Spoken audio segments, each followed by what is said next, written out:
Hola, pues buenos días a todos y a todas. Bienvenidos. Espero que se encuentren todos muy bien en esta situación. El día de hoy vamos a reanudar los seminarios de investigación, que como la mayoría de ustedes ya sabe, es una actividad que la Academia Interamericana de Derechos Humanos ha desarrollado prácticamente durante todo el semestre. Y pues ahora le vamos a dar continuidad a este proyecto en esta nueva modalidad que es en línea. Y para esta primera sesión en línea nos acompaña Joaquín Mejía. Joaquín, bienvenido, muchas gracias por estar con nosotros. Y les platico un poquito de la dinámica. La dinámica básicamente es lo mismo que los seminarios que teníamos en modalidad presencial. Joaquín tendrá 60 minutos para hacer su intervención y al final abriremos un espacio de preguntas y respuestas. Para las preguntas y las respuestas, yo les activaré el video y el audio a las personas que quieran participar. Al final les explico un poquito más de esto. Por lo pronto, tanto su audio como su video va a estar bloqueado durante la intervención de Joaquín. Pues bueno, para comenzar, me permito leer una breve síntesis curricular de Joaquín. Joaquín Mejía es doctor en estudios avanzados en Derechos Humanos por la Universidad Carlos III de Madrid. Tiene una maestría en estudios avanzados en Derechos Humanos de igual forma por la Universidad Carlos III de Madrid. Tiene un diploma en estudios avanzados en el programa de doctorado en Derecho Internacional y Relaciones Internacionales por la Universidad Complutense de Madrid.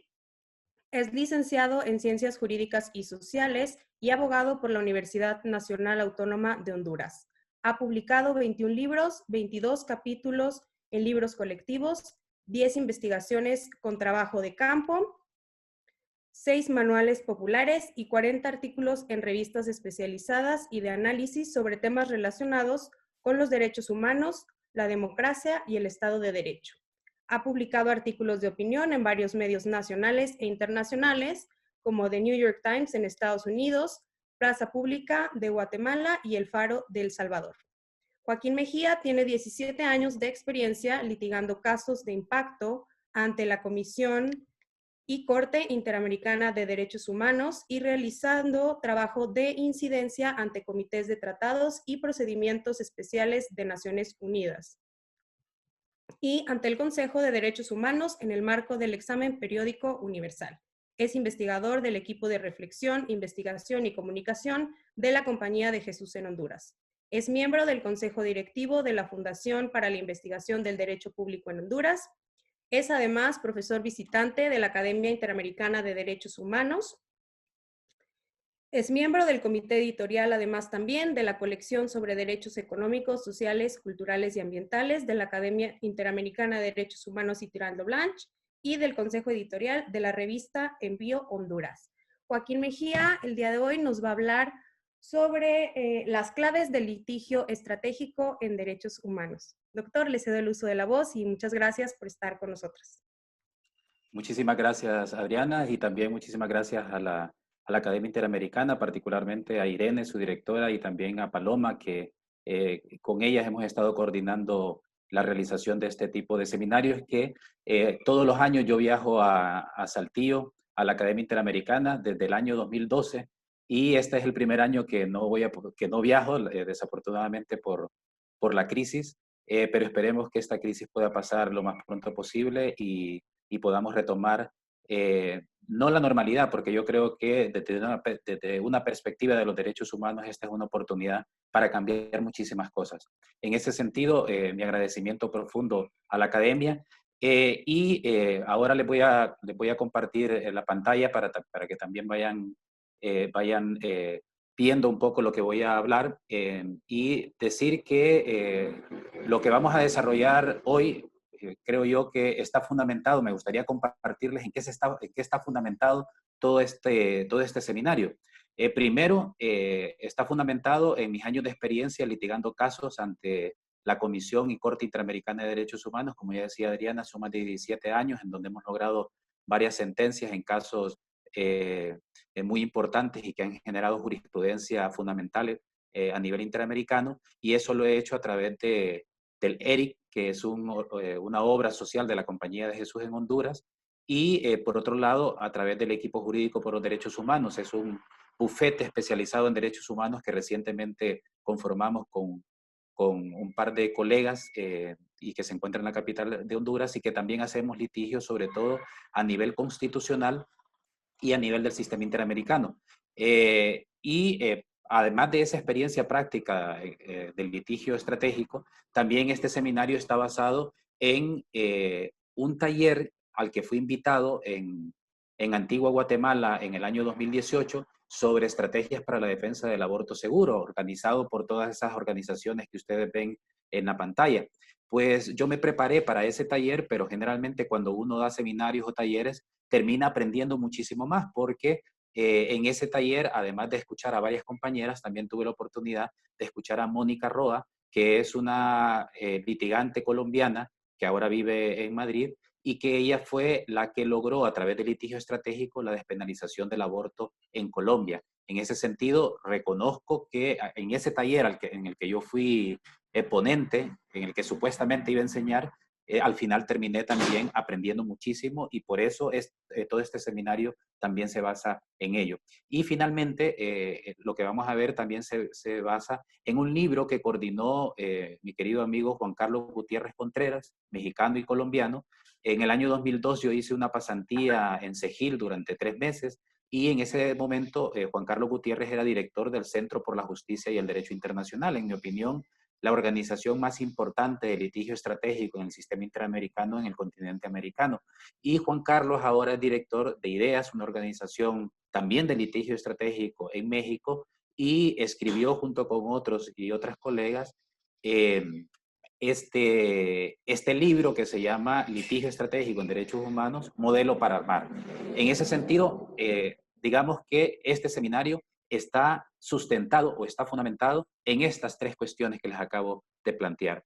Y me gustaría comenzar ya con el contenido hablando del marco conceptual del litigio estratégico, porque muchas veces cuando hablamos de litigio estratégico, o digamos, el litigio estratégico tiene una diversidad de nombres dependiendo de quién lo diga o en qué país se diga. Hay gente que lo conoce como litigio paradigmático porque son casos paradigmáticos los que se llevan.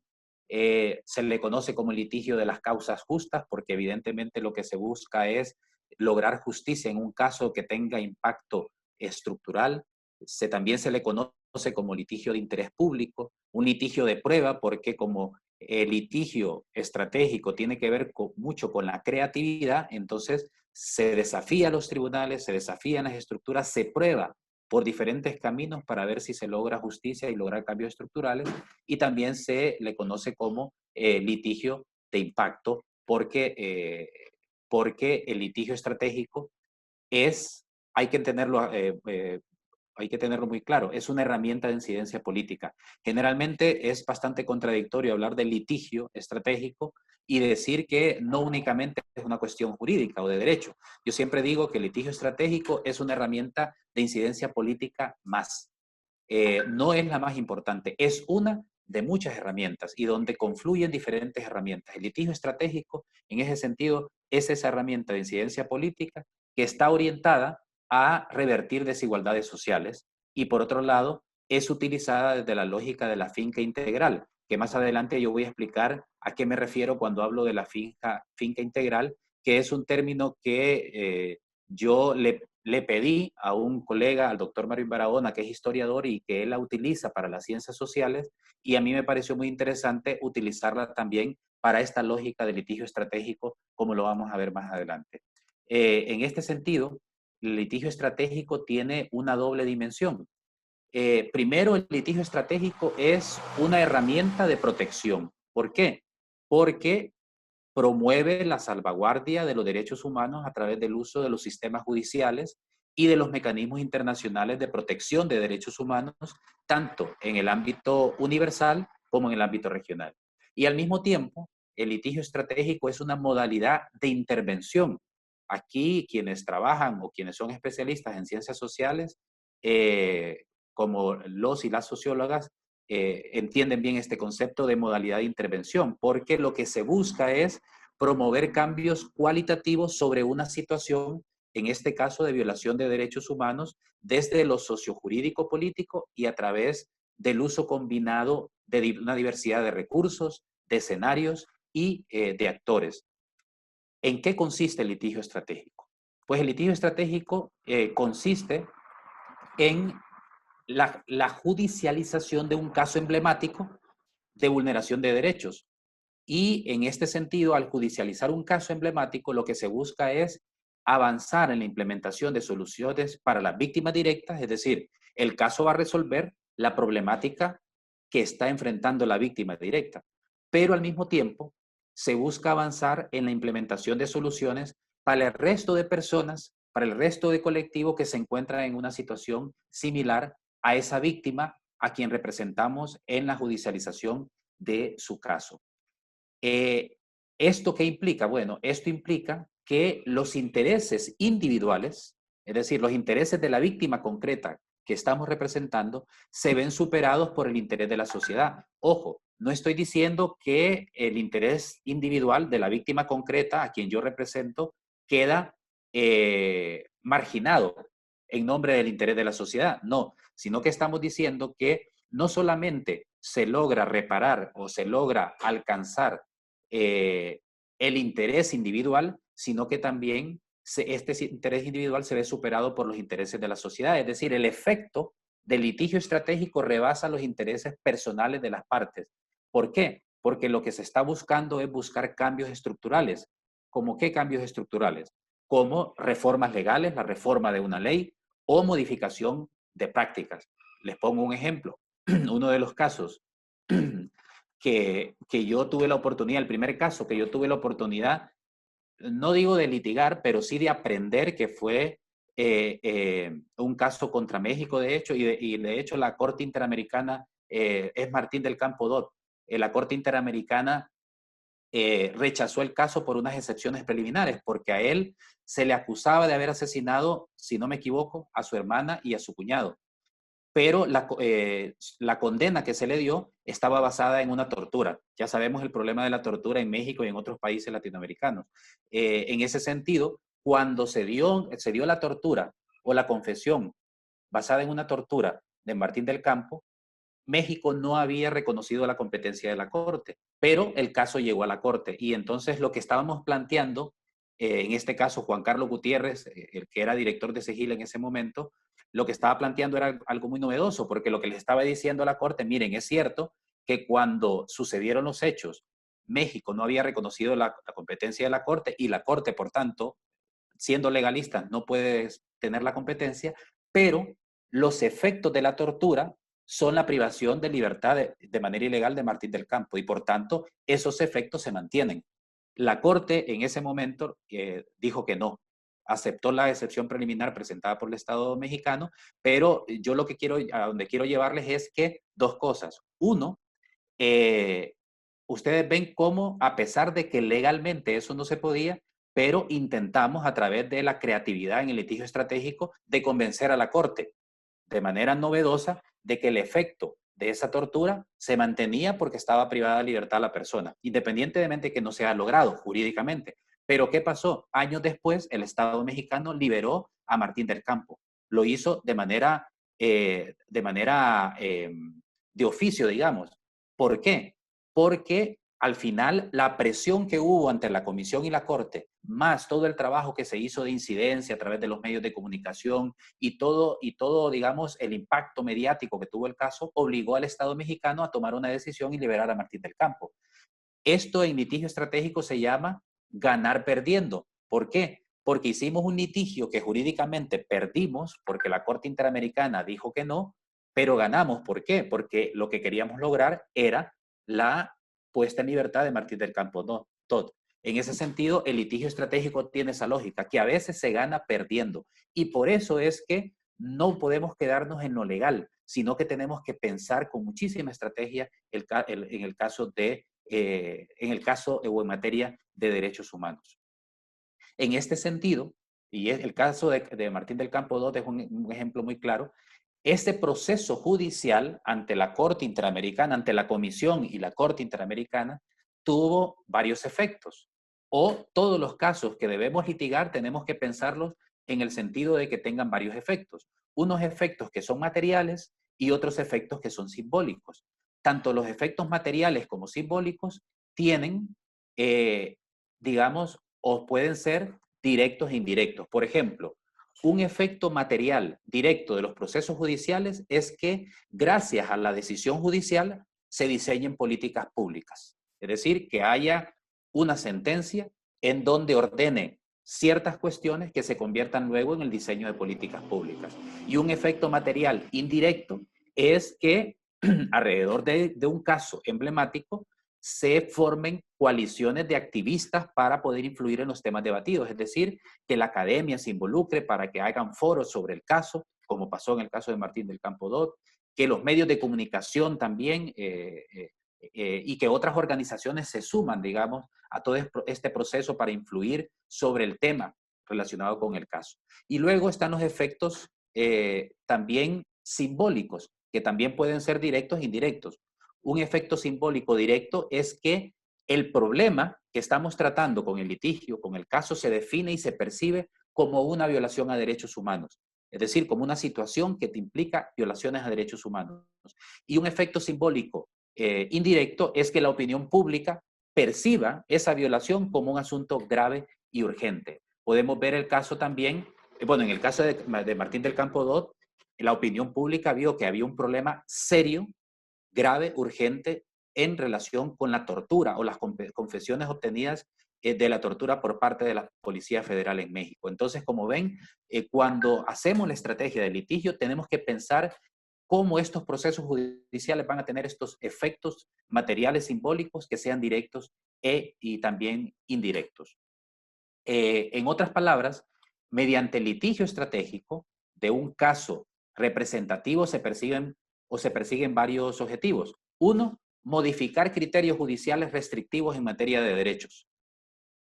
Lo podemos ver, por ejemplo, con el matrimonio igualitario, que a través del litigio, de la presentación de recursos frente a tribunales, se ha modificado un criterio restrictivo sobre el matrimonio heteronormativo para ampliarlo a las personas del mismo sexo. A través de un caso representativo se pueden cambiar leyes, reglamentos o prácticas que impidan el libre ejercicio de los derechos. Otro caso que yo litigué contra Honduras es el caso Pacheco, Teruel y otros, es de personas privadas de libertad. Y una de las disposiciones de la Corte Interamericana era la aprobación de una nueva ley del sistema penitenciario. Y por otro lado, elevar los estándares de protección de los derechos humanos. Digamos que eso es lo que se persigue con la judicialización de un caso de este tipo. ¿Y para qué sirve el litigio estratégico? Uno, para develar y exponer patrones de conducta ilegales y estructuras desde las que sistemáticamente se violan derechos humanos. Por otro lado, el litigio estratégico sirve también para promover derechos no garantizados, ya sea por deficiencias legislativas o porque la protección efectiva de estos derechos solo se activa a partir de los reclamos de los grupos interesados. También el litigio estratégico sirve para controvertir políticas públicas que contradicen estándares internacionales, ya sea porque su diseño, su contenido o forma de implementación afectan derechos humanos. Y aquí nos presenta un desafío, que quienes hacemos litigio estratégico, y cuando hablo litigio estratégico no solo me refiero, no me estoy refiriendo en el ámbito internacional, eso es parte del litigio estratégico, me estoy refiriendo al litigio en el ámbito nacional, en donde creo yo que debemos comenzar siempre todos los procesos. Y por otro lado, también el litigio estratégico sirve para influir en la agenda de los poderes judiciales y legislativos, para incluir temas ausentes o poco tratados o que no han sido tratados desde una perspectiva de derechos humanos. Y también el litigio estratégico sirve para reivindicar derechos de las minorías excluidas, para empoderarlas, para visibilizar su situación, para promover también una participación más positiva y progresista de quienes juzgan. Porque hay que recordar que el derecho como tal, el derecho tiene una faceta conservadora, porque el derecho está para conservar el estatus, para conservar lo que hay. Y en ese sentido, el litigio estratégico tiene, digamos, la obligación o nos plantea la obligación moral de promover que quienes se encargan de mantener el derecho, el estatus, que son los jueces y las juezas, y no lo estoy hablando en un sentido negativo, sino que es porque es su papel, es un papel conservador. No me refiero en términos ideológicos, sino que conservador porque los jueces y las juezas tienen que conservar el statu quo, que se refleja en el derecho que se aplica. Y por tanto, con el litigio estratégico buscamos que exista una participación más progresista y más positiva de quienes juzgan. Y por otro lado, también el litigio estratégico sirve para educar a los tribunales en el uso de los estándares internacionales. Lastimosamente, muchísimos jueces y juezas todavía no conocen y no les cae en la cabeza que el derecho a aplicar no solamente es el derecho interno, sino que también es el derecho internacional de los derechos humanos. El artículo 1 de la Constitución mexicana, que es la cláusula abierta porque abre una ventana para que los principios y normas de derecho internacional se incorporen a la Constitución mexicana con el fin de proteger de la mejor manera la persona que es la titular de la dignidad humana y los derechos, nos desafía en este sentido, de que debemos de conocer los estándares internacionales, que sobre todo quienes trabajan en las instituciones operadoras de justicia tienen que conocer al 100% esos estándares para incorporarlos en el día a día. Pero como muchos jueces y juezas no lo hacen, ni fiscales, entonces a quienes litigamos nos corresponde educarnos, capacitarnos en eso para poder presentar en nuestros escritos la jurisprudencia internacional y de esa manera obligamos a quien va a juzgar a educarse porque lee nuestros escritos. Yo les planteo, por ejemplo,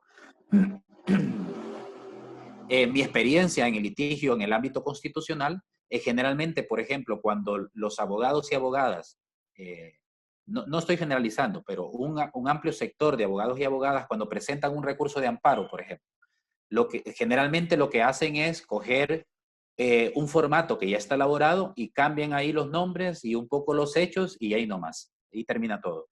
Sin embargo, desde mi experiencia, por ejemplo, cuando hemos planteado recursos de amparo, son recursos de amparo que pueden tener hasta 38 páginas.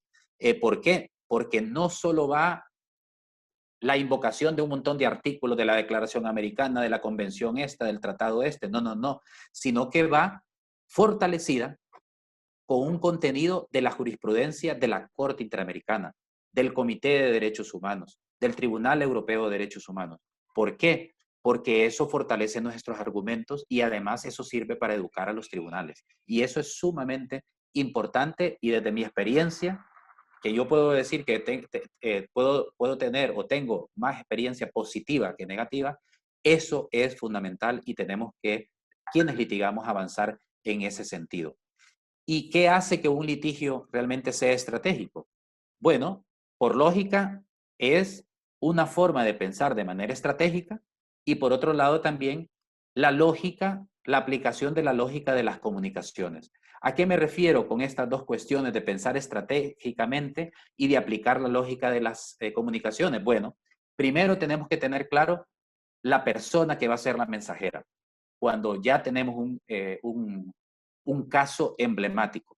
En segundo lugar, tenemos que definir y tener claro el mensaje que vamos a dar a través de esa persona mensajera. Y no hablo que solo una persona, pueden ser varias personas, puede ser la víctima por el impacto que pueda tener, puede ser una personalidad pública que sea una persona aliada a nuestro caso. Tener claro el mensaje que se va a dar, tener claro también y definir la táctica a través de la cual vamos a enviar ese mensaje. Tenemos que tener claro además la audiencia hacia la cual nos vamos a dirigir y que queremos que reciba ese mensaje. Y por otro lado, ¿cuál es el objetivo? ¿Qué es lo que buscamos? Y dentro de esa audiencia, que está toda la sociedad, evidentemente, perdón por el ruido de la moto, tenemos que buscar cuál es digamos, el target, el objetivo dentro de esa audiencia, y no solo el objetivo que buscamos, sino que también la audiencia concreta que tenemos o que queremos, a la que queremos llegar. Obviamente, cuando se trata de litigio estratégico, hay diferentes audiencias. Está el poder legislativo, está la sociedad para poder sensibilizarla y otros actores, la comunidad internacional, etc. Pero en litigio estratégico, la audiencia más importante son los jueces y las juezas. Son uno de las principales audiencias de litigio estratégico. Y por eso es importante el mapeo de jueces y juezas. Es decir, antes de preparar la estrategia para mi caso o dentro de la preparación de la estrategia de mi caso, yo tengo que mapear quién va a ser el juez o la jueza o los jueces y las juezas que van a decidir sobre el caso que yo voy a presentar. Y eso implica hacer un mapeo, conocer quiénes son. Y eso lo hacemos bastante, porque si yo voy a presentar un caso, por ejemplo, de despenalización del aborto ante una sala de lo constitucional, ¿cómo voy a hacer el mapeo? Primero, saber quiénes son. Segundo, revisar si han publicado algo relacionado con derechos sexuales y reproductivos, para conocer su posición. Tercero, voy a saber si tienen alguna si tienen alguna creencia religiosa, porque eso va a tener un impacto también en la forma que va a decidir, porque no hay que perdernos. Una cosa es la teoría y otra es la realidad. Y nuestros jueces y juezas, o un número importante de jueces y juezas, siguen decidiendo sin separar sus creencias personales, ideológicas o religiosas de el derecho a aplicar. Y por eso es importante este mapeo, que tenemos que tener muy claro quiénes son. Y además, por otro lado, el mapeo nos va a dar una estrategia de abordaje. Por ejemplo, nos vamos a encontrar con jueces y juezas que tienen un excelente conocimiento y compromiso, además, con el caso. Siguiendo con el tema, perdón, siguiendo con el tema del aborto, puede ser que tengamos a un magistrado o una magistrada que conozca muchísimo sobre el tema y que además esté comprometido con la despenalización del aborto. ¿Qué hacemos con ese juez o esa jueza? Le vamos a invitar a hablar con otros jueces y juezas en seminarios o conferencias. Vamos a armar una conferencia, vamos a invitar a otros jueces y juezas que no tengan ese conocimiento ni ese compromiso, y a la figura principal para que hable, para que sea ponente, va a ser ese juez o esa jueza que tenga conocimiento y compromiso. Vamos a encontrar con jueces y juezas, además, que muestran algún nivel de conocimiento sobre el tema, sobre el aborto o la despenalización del aborto, pero no tienen ningún compromiso con el tema. ¿Y qué hacemos con este tipo de jueces o juezas? Bueno, los involucramos en unas discusiones a un nivel más profundo, en el sentido de cómo entiende él su rol judicial, en el sentido que tiene que aplicar el derecho independientemente de sus creencias políticas o religiosas. Y ahí es importante que en esa discusión estén otras personas de alto nivel que tengan compromiso y conocimiento sobre el tema. Nos vamos a encontrar en ese mapeo a juezas y a jueces que no tienen ni compromiso ni conocimiento. ¿Qué hacemos con ellos y con ellas? Pues tenemos que buscar las maneras para presentarle el problema y los argumentos que sirvan para la solución del caso. Miren, yo les cuento que yo he participado en espacios donde hemos llevado un caso concreto, por ejemplo, sobre protesta social. Y hemos encontrado que el juez o la jueza, perdón, que va a decidir sobre la libertad de estudiantes que están siendo acusados de manifestaciones ilícitas, sedición, usurpación, un montón de delitos que se inventan lastimosamente los fiscales y las fiscales, ese juez está comprometido y en su lógica, una protesta social pacífica por parte de estudiantes no es delito, pero no tiene conocimiento, no tiene argumentos. Entonces, ¿saben lo que hemos hecho?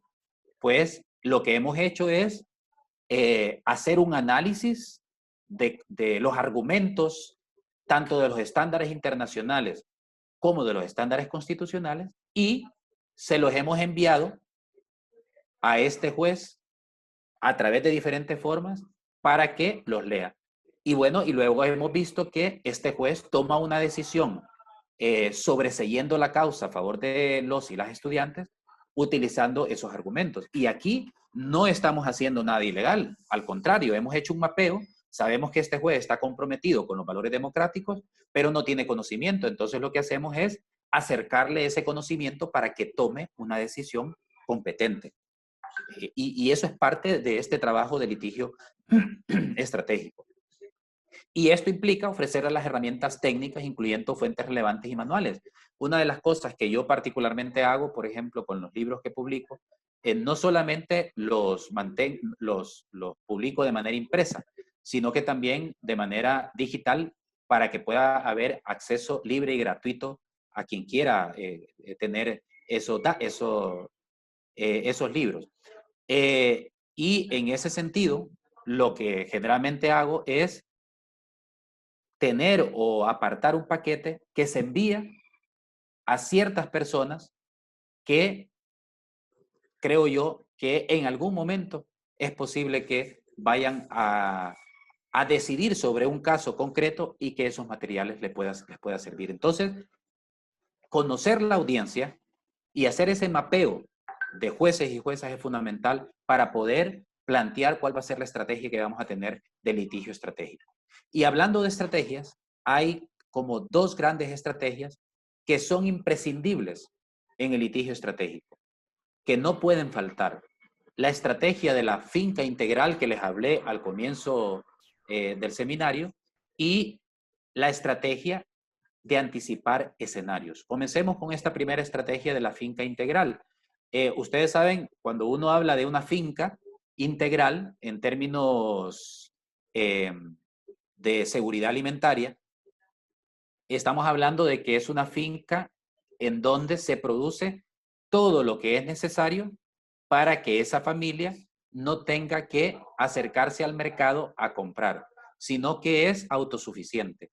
Desde el abono hasta, digamos, la comercialización de los productos que tiene, pasando evidentemente para su alimentación y la de su familia.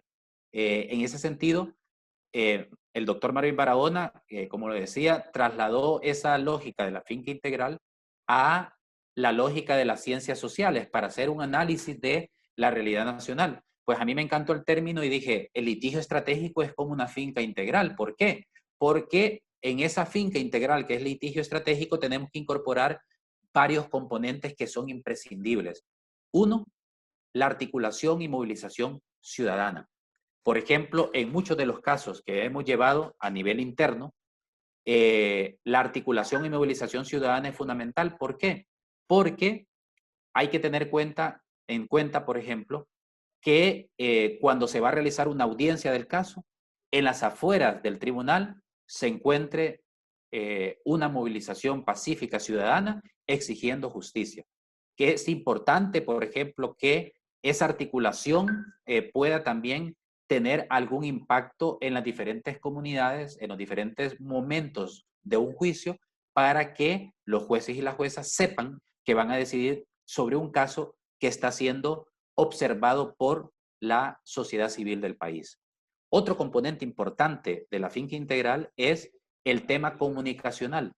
Aquí los y las comunicadoras sociales juegan un papel sumamente importante y no solo con los medios tradicionales de comunicación, sino que sobre todo con las redes sociales. Y esto implica hacer campañas, hacer entrevistas, publicar artículos, realizar foros de debate. Por ejemplo, en varios casos que hemos llevado aquí y que seguimos llevando, hacemos campañas, le pedimos, por ejemplo, a un exfiscal general de la República que grabe un video de 2 minutos diciendo por qué ese caso es importante. Le pedimos o organizamos, por ejemplo, un foro sobre el caso, sobre esa persona desde un punto de vista académico, escribimos en una revista cuáles son las fallas en el debido proceso en ese caso, realizamos entrevistas y pedimos a aliados y aliadas en los medios de comunicación para que me entrevisten, para que entrevisten a las víctimas, a sus familiares, a personalidades que se refieren a ese caso. Esa parte es sumamente importante.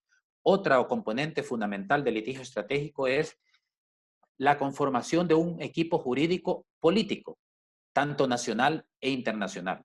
En varios casos, en este momento estamos llevando un caso muy importante en donde habemos un equipo jurídico, hay un equipo jurídico que es el que está al frente, digamos, ante los tribunales, el que está litigando en términos estrictos, es decir, el que ejerce la representación legal.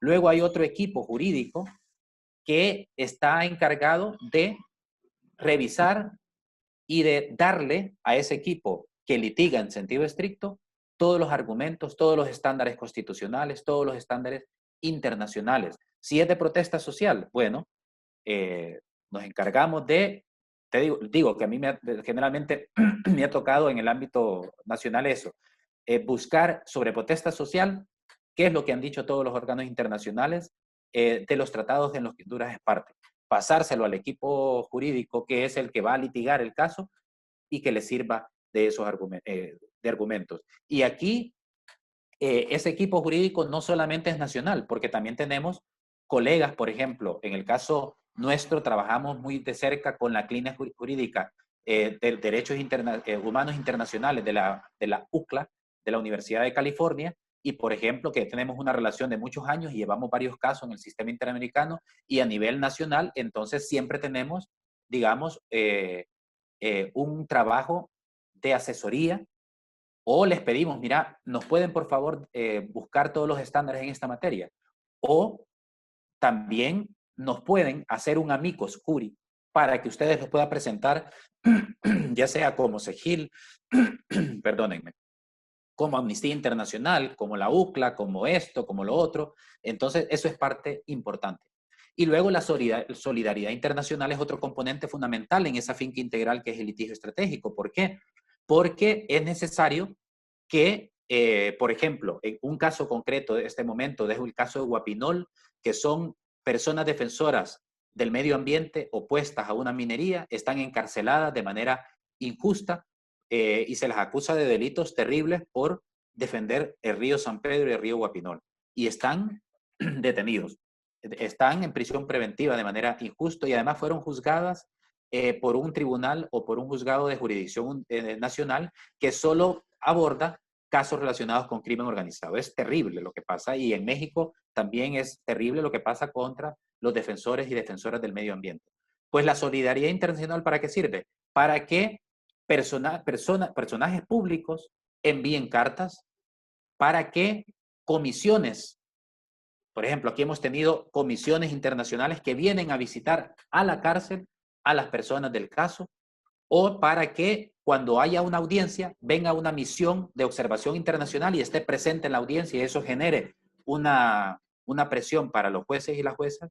O, por ejemplo, con el caso de Guapinol que les estoy mencionando, hemos logrado que algunos congresistas de Estados Unidos publiquen un tweet diciendo la necesidad de la liberación de estas personas. Entonces, la solidaridad internacional es un aspecto fundamental dentro del litigio estratégico. Y finalmente, otro aspecto de esta finca integral es el acompañamiento humano y humanitario, es decir, tenemos que ver cómo está esa persona en la cárcel, tenemos que acompañarla, y no solo a ella, sino también a su familia, y eso va a implicar en algún momento apoyarla en términos materiales, es decir, asegurar que tengan alimentación, asegurar que estén en condiciones de salud idónea, etc. Entonces, como ven, el litigio estratégico, la palabra es contradictoria, pero litigio no es una cuestión estrictamente jurídica. Como ven, el litigio jurídico es apenas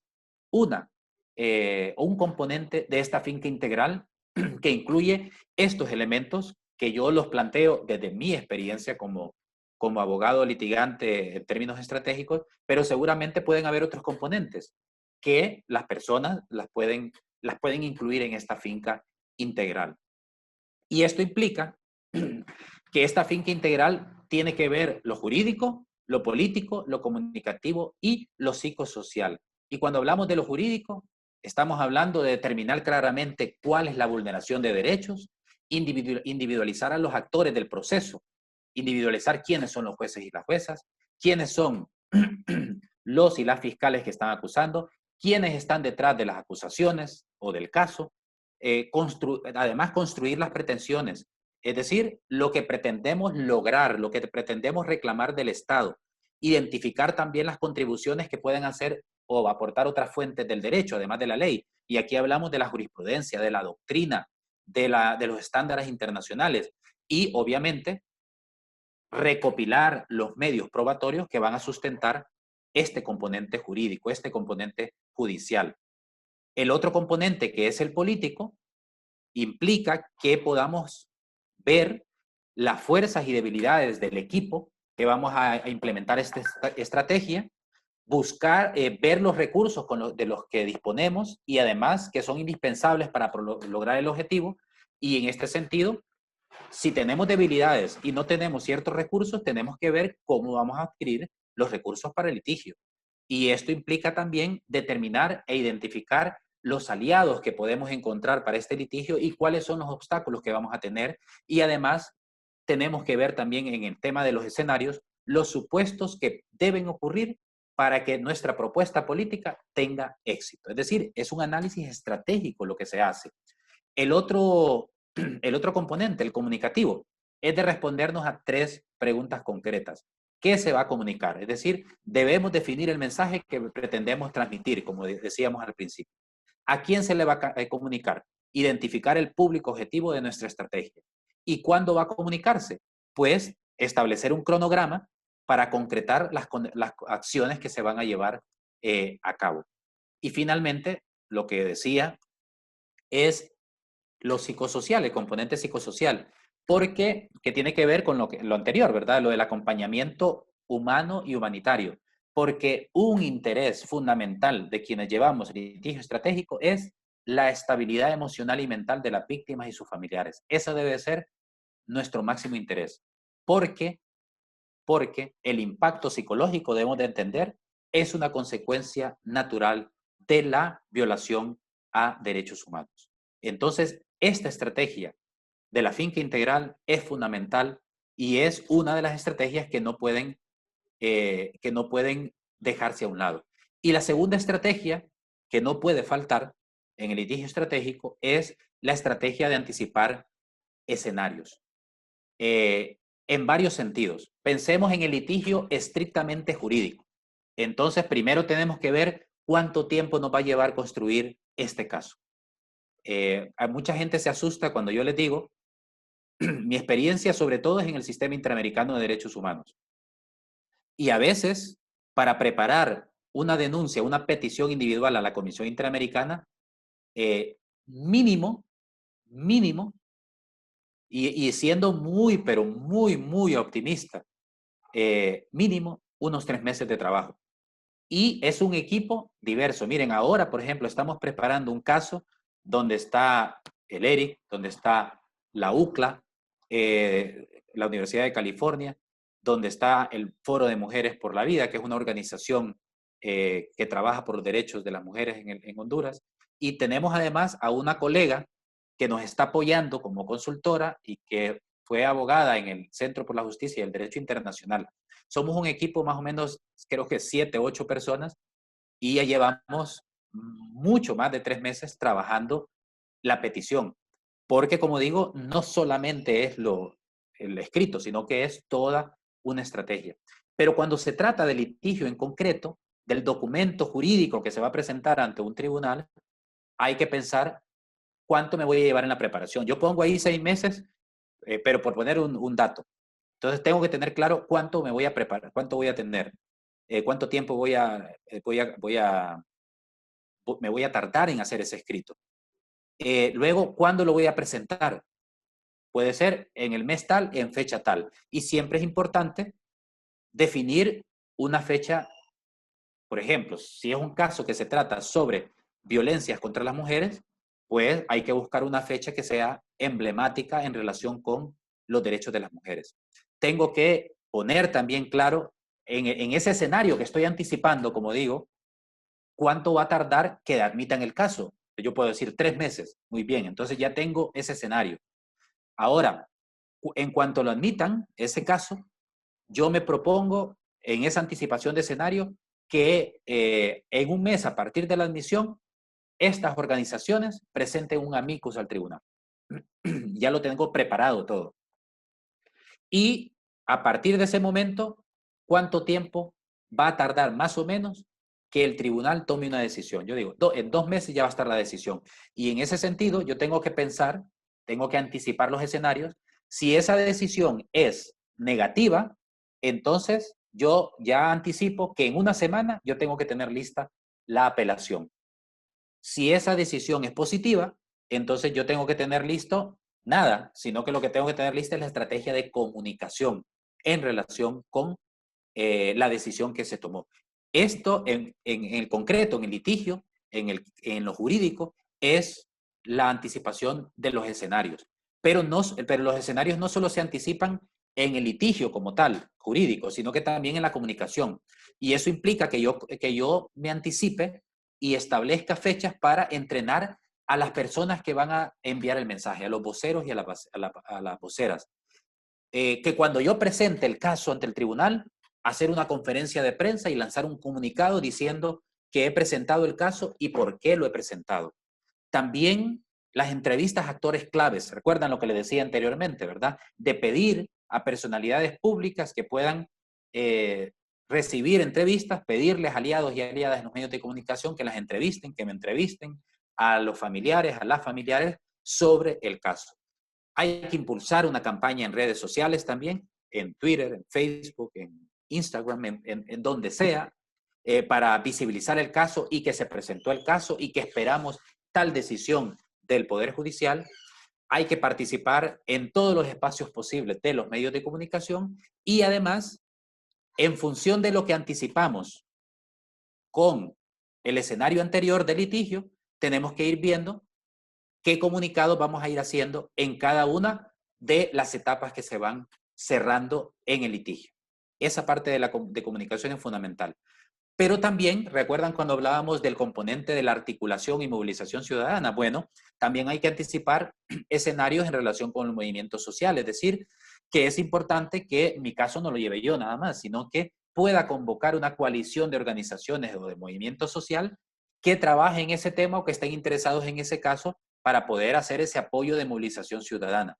Otra vez, pedir amicus a organizaciones aliadas, particularmente internacionales, pedir también a los aliados y aliadas que participen en las audiencias a través de misiones de observación internacional o incluso nacional con personajes públicos importantes, organizar foros y debates, como les planteaba anteriormente, y también manifestaciones públicas para reaccionar, ya sea a la decisión que se tomó de admitir o no admitir, o a la decisión que se tomó de no reparar la violación del derecho o de repararla. Tenemos que estar en ese sentido muy claros, muy claras. Por ejemplo, en uno de los casos que hemos llevado aquí, que logramos la liberación de 12 personas, lo que se hizo como parte de este movimiento social fue cuando se estaba llevando el juicio, había una manifestación afuera de los tribunales.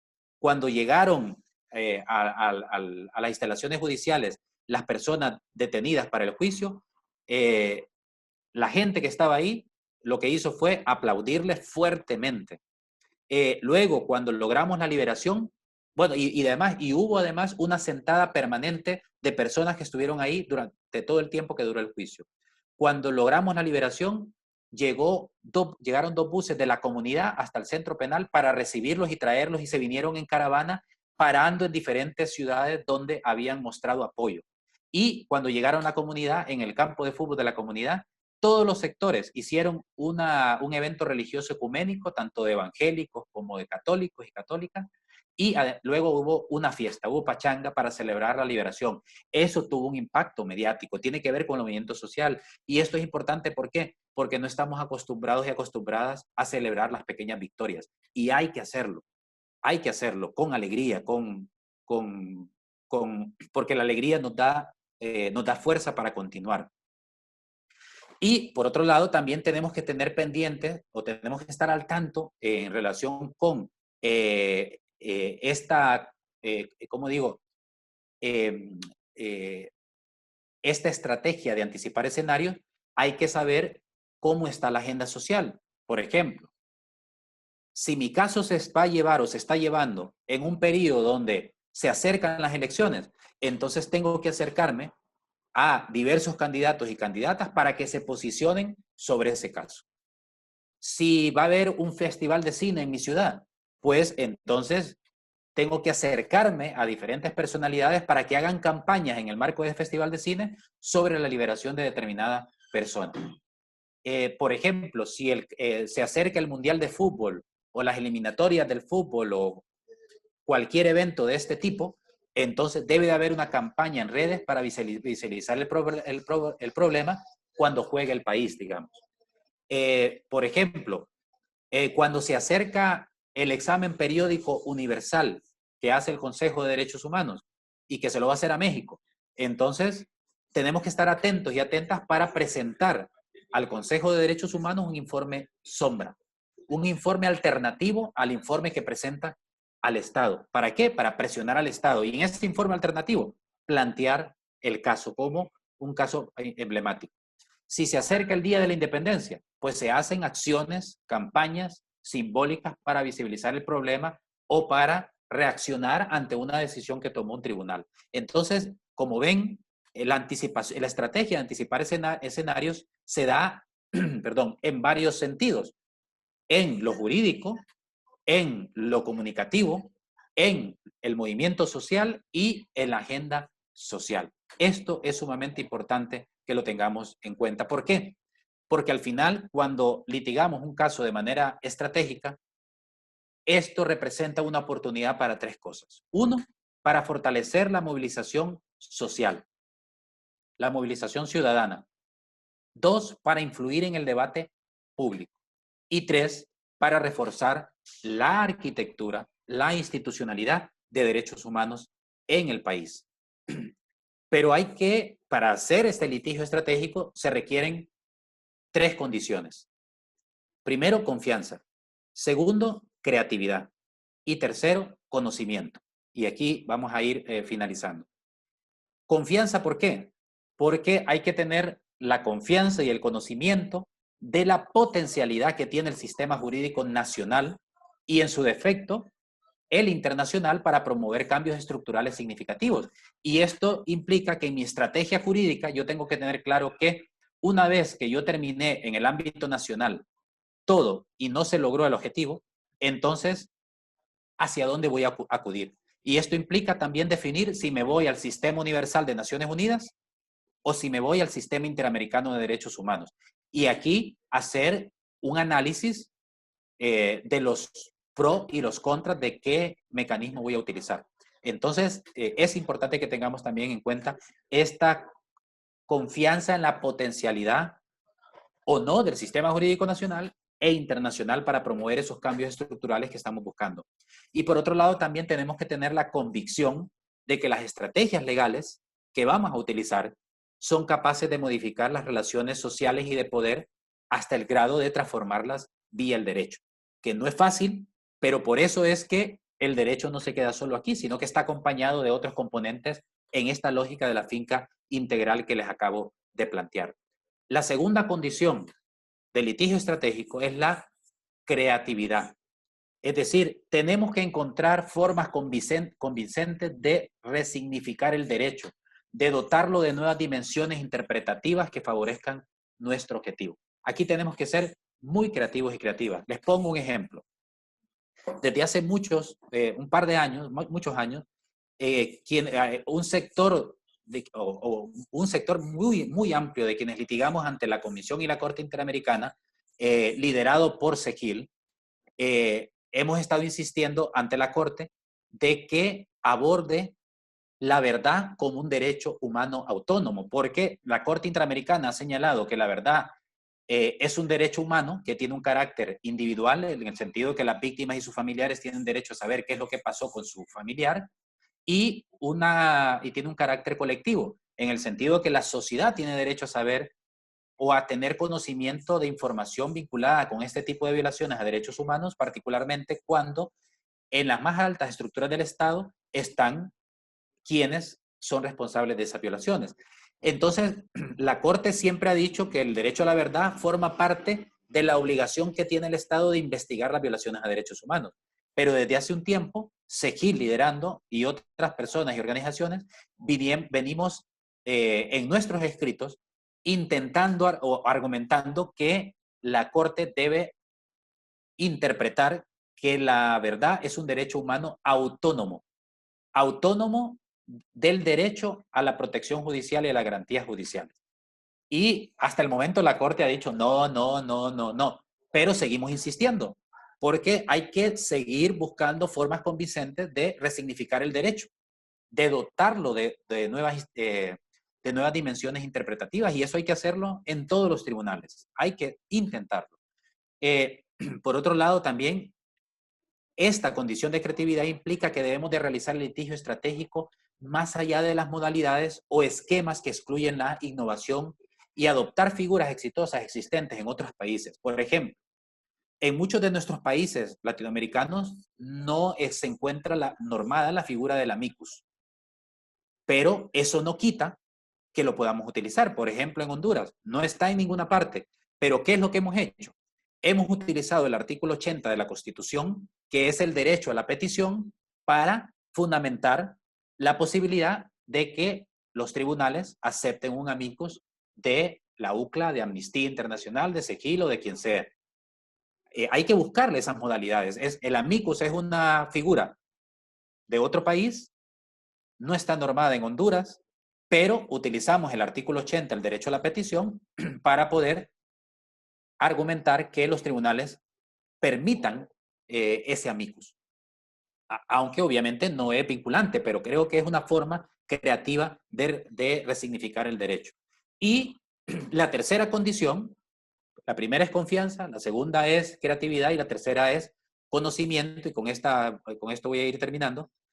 El conocimiento implica que quien litigue a nivel interno, y ya no digamos a nivel internacional, debe conocer los tratados internacionales ratificados por el Estado y la doctrina más relevante sobre derechos humanos, porque es la única forma en que vamos a ampliar la creatividad y la confianza. Y por otro lado, debe conocer la jurisprudencia internacional y comparada, así como la jurisprudencia constitucional, porque es la única manera de poder, digamos, fortalecer todo este trabajo de litigio estratégico. Y obviamente, en este conocimiento hay dos cosas que son fundamentales, que debemos de conocer cuáles son las obligaciones que tiene el Estado, por un lado, y por otro lado, cómo se documenta un caso para litigio estratégico, que eso sería ya para otro taller. Y de hecho, solo se los paso de manera ligera las obligaciones estatales, que son 5, respetar y garantizar, adoptar medidas, igualdad y no discriminación, progresividad y no regresividad, asignación adecuada de recursos disponibles. Y luego cada una de ellas tiene, y digo, se las paso de manera rápida porque cada una de ellas tiene sus propios análisis. Y luego la otra cuestión que tiene que ver con el conocimiento es cómo documentar un caso, que tampoco lo vamos a ver hoy, pero solo decirles de manera general que cuando hablamos de documentar un caso, tenemos que centrarnos en 4 cosas. Documentar sobre las víctimas y sus familiares, sobre los hechos y el contexto en que se desarrolla el caso, los recursos judiciales que hemos presentado y las expectativas que tienen las víctimas en reparaciones para poderla mezclar e incorporar a nuestras expectativas de cambios estructurales en la sociedad. Pero como les digo, esto es un asunto que tiene que ver con otro taller, digamos, que no, es decir, que sería un tema de una nueva jornada en relación a esa condición. Otra vez, insisto, hay 3 condiciones para el litigio estratégico: la confianza, la creatividad y el conocimiento. Y dentro del conocimiento es conocer cuáles son las obligaciones que tiene el Estado en materia de derechos humanos y conocer cómo documentar de manera efectiva un caso. Pero esos son temas que se deben de abordar en otro espacio, en otro taller. Y una reflexión final en relación con el litigio estratégico: no podemos dejar a un lado 3 cuestiones: la perspectiva de género, la lógica de ver el caso que llevamos en un contexto generalizado y sistemático, y también ver el tema del caso desde la coordinación y no desde el aislamiento. ¿Qué significa o qué quiero decir con esto? Primero, con la perspectiva de género, hay que recordar una cosa, que la perspectiva de género nos va a ayudar a comprender la realidad. ¿Por qué? Porque no se puede abordar o analizar la realidad de manera neutral porque las relaciones de género son desiguales. Es decir, el derecho, en mi opinión, que se manifiesta de manera neutral, porque es general, se aplica de manera general, realmente esconde unas opresiones que tenemos que darnos cuenta. ¿Por qué? Porque recordemos que el derecho es una herramienta para intervenir una realidad.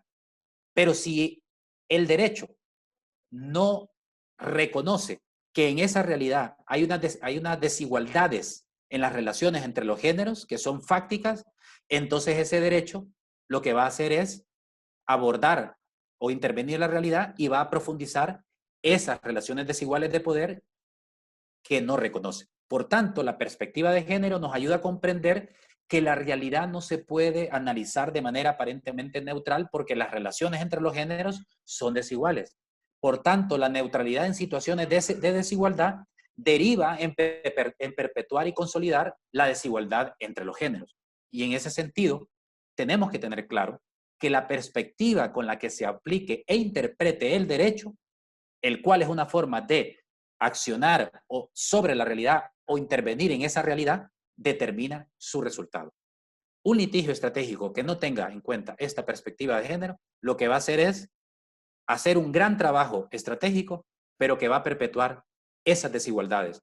En este caso, desigualdades de género, desigualdades con las personas LGTBI, desigualdades con las personas negras e indígenas, desigualdades con las personas con discapacidad, desigualdades con las personas con la niñez, con las personas ancianas, adultas mayores, y así podemos seguir ampliando el espectro.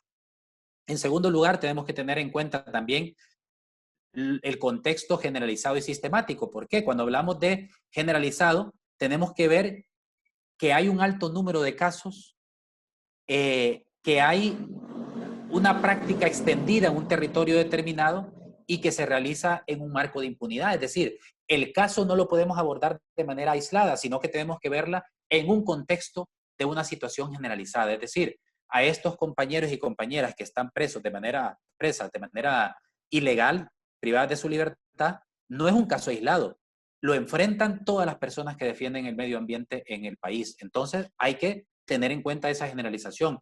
Y además, tenemos que tener en cuenta lo sistemático. Es decir, cuando hablamos de lo sistemático, estamos hablando de una idea o de la idea de un orden o planificación de violaciones a derechos humanos concebida desde las más altas esferas del poder político, porque eso es lo que sucede. No podemos ver el caso que llevamos en litigio estratégico de manera sin tener en cuenta lo generalizado y lo sistemático. Por eso es que es fundamental pasar de investigar un caso a mirar un conjunto de casos. ¿Por qué? Porque es posible que resolvamos el caso concreto, pero sin identificar las causas profundas o los patrones estructurales que producen ese tipo de casos. Y por tanto, si abordamos ese caso o lo litigamos de manera aislada, lo que vamos a hacer es que, lo que va a implicar es que las violaciones a los mismos derechos de otras personas a través de los mismos patrones se van a mantener a lo largo del tiempo. No resolvemos el problema estructural y por eso es que no podemos trabajar los casos de manera aislada, porque si lo hacemos de manera aislada, uno, no atiende de forma efectiva a los factores que dieron origen a las violaciones a derechos. Dos, permite que esas violaciones del caso particular no se detengan y se repitan con otras personas. Reduce la potencialidad de una investigación para enfrentar una violación a derechos humanos y además contribuye a que personas en una situación similar a la de mi caso, esperen largos procesos para resolver su situación. Con un caso yo puedo resolver la situación de miles de personas. Cuando se logra que un tribunal declare inconstitucional la prohibición del matrimonio igualitario, entonces no solamente el efecto es favorable a esa persona que lideró el caso, sino que va a resolver la situación del resto de personas que se encuentran en la misma situación. Y finalmente, la importancia de la articulación y del no aislamiento. ¿Por qué? Porque hay que reconocer la necesidad de conjuntarnos, de buscarnos, de articularnos en la búsqueda con otros sectores, de evitar los protagonismos y radicalismos que nos separan. Una de las cosas que yo he aprendido en el litigio estratégico a lo largo de estos casi 18 años es no es mi caso. No solo soy yo para llevarme, este fue el que llevó el caso. En todos los casos en los que yo he estado involucrado, somos muchísimas personas y somos varias organizaciones, porque eso es fundamental y tiene un mayor impacto. Y esa necesidad de conjuntarnos únicamente será posible cuando situemos nuestros compromisos desde una visión nacional, local, regional e internacional, y desde la posición de la víctima.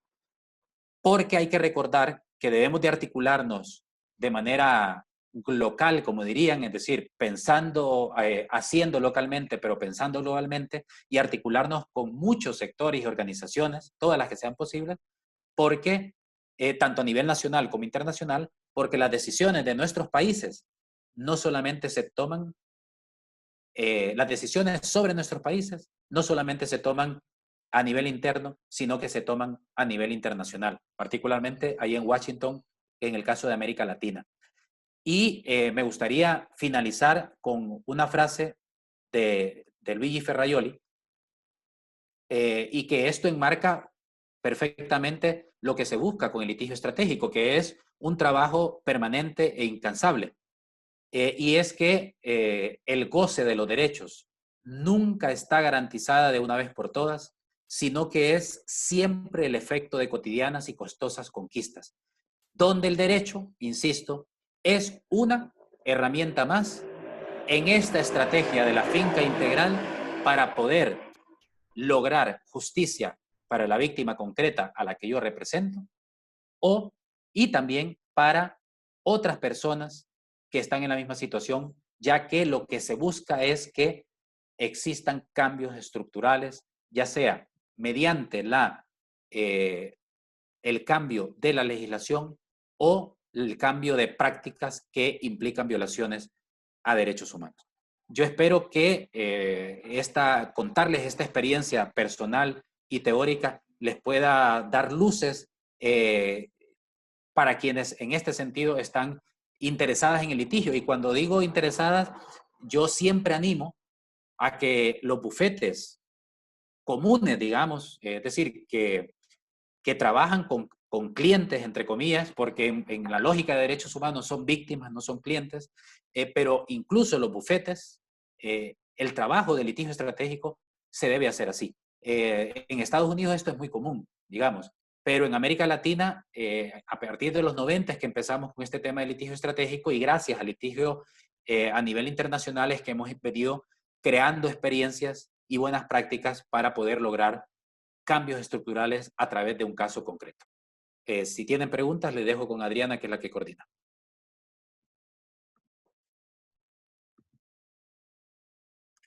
Hola, doctor. Muchas gracias, Joaquín, por explicarnos tan claramente como este tema tan interesante y todos los elementos que tienen que configurarse para que se dé un litigio estratégico exitoso en temas de derechos humanos, y además pues también por exponernos todo este contexto y toda esta situación a la que se enfrentan las personas que pues deciden iniciar un litigio estratégico en temas de derechos humanos. Y bueno, pues finalmente yo me quedo con una reflexión de lo que comentas, y es que pues muchas veces cuando se hace litigio estratégico en temas de derechos humanos, pues se gana perdiendo, y pues que también es muy importante celebrar las pequeñas victorias que se van teniendo a través de estos procesos, ¿no? Y bueno, pues con esto abro el espacio para preguntas y respuestas. Vamos a organizarnos de la siguiente manera. Haremos bloques de 3 preguntas. Las personas que están conectadas a la plataforma de Zoom, les pido por favor que me indiquen, ya sea por medio del chat o alzando la mano virtualmente, que quieren participar para poder activar su video y su audio. Aquí ya hay 2 personas que les paso a dar acceso. Un segundo.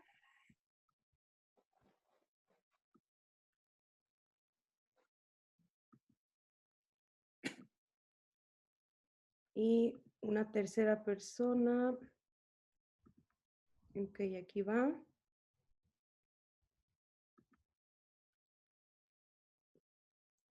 Ok.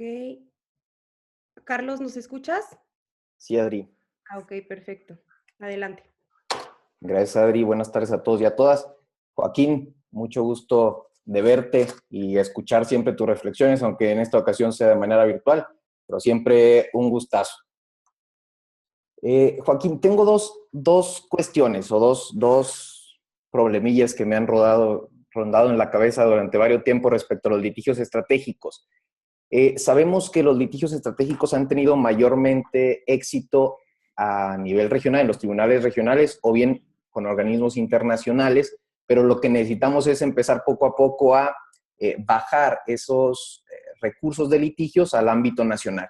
Sin embargo, ¿qué sucede cuando nuestros sistemas de justicia parecieran estar estructurados para rechazar o complicar los litigios o el avance en el derecho desde el litigio y que muchas veces son resueltos los casos sin llegar al examen de fondo con los recursos, sin llegar a examinar el fondo de los asuntos, y esto se convierte más en una mera formalidad, más que en una vía o en un mecanismo específico que pueda ayudarnos a resolver un caso en concreto. Entonces, si en estas situaciones se aplican o no, por ejemplo, las excepciones que se encuentran contenidas en el artículo 46.2 de la Convención como una de las excepcionalidades para agotar los recursos internos antes de llegar a la Corte Interamericana, en este caso, o si es necesario que de cualquier manera agotemos los recursos internos, aunque sea de manera mecánica y como una mera formalidad. Esa sería la primera pregunta. Y la segunda, ¿qué sucede? Aprovecho porque luego Adri ya no me deja hablar. ¿Qué sucede si al resolverse un caso, un litigio estratégico en el ámbito, por ejemplo, en el ámbito interamericano, en tu experiencia, ¿qué sucede con los estados partes al recibir la sentencia? ¿Realmente prestan atención a la sentencia y facilitan las recomendaciones que en ella se encuentran contenidas? Porque estaba checando este documento de litigio estratégico en derechos humanos, modelo para armar, que comentabas que coordinó Juan Carlos, y una de las cuestiones que hacen referencia es sobre, por ejemplo, el caso Radilla Pacheco y cómo a diciembre del 2011 el Estado mexicano había ignorado prácticamente entre 8 y 11 de las recomendaciones que en ese entonces se habían hecho, a pesar de que, como sabemos, en 2011 en México fue cuando se realizó esta modificación a la Constitución, la reforma de los derechos humanos. Sin embargo, a diciembre de ese año no se habían atendido las recomendaciones de la Corte Interamericana en la sentencia por el Estado mexicano.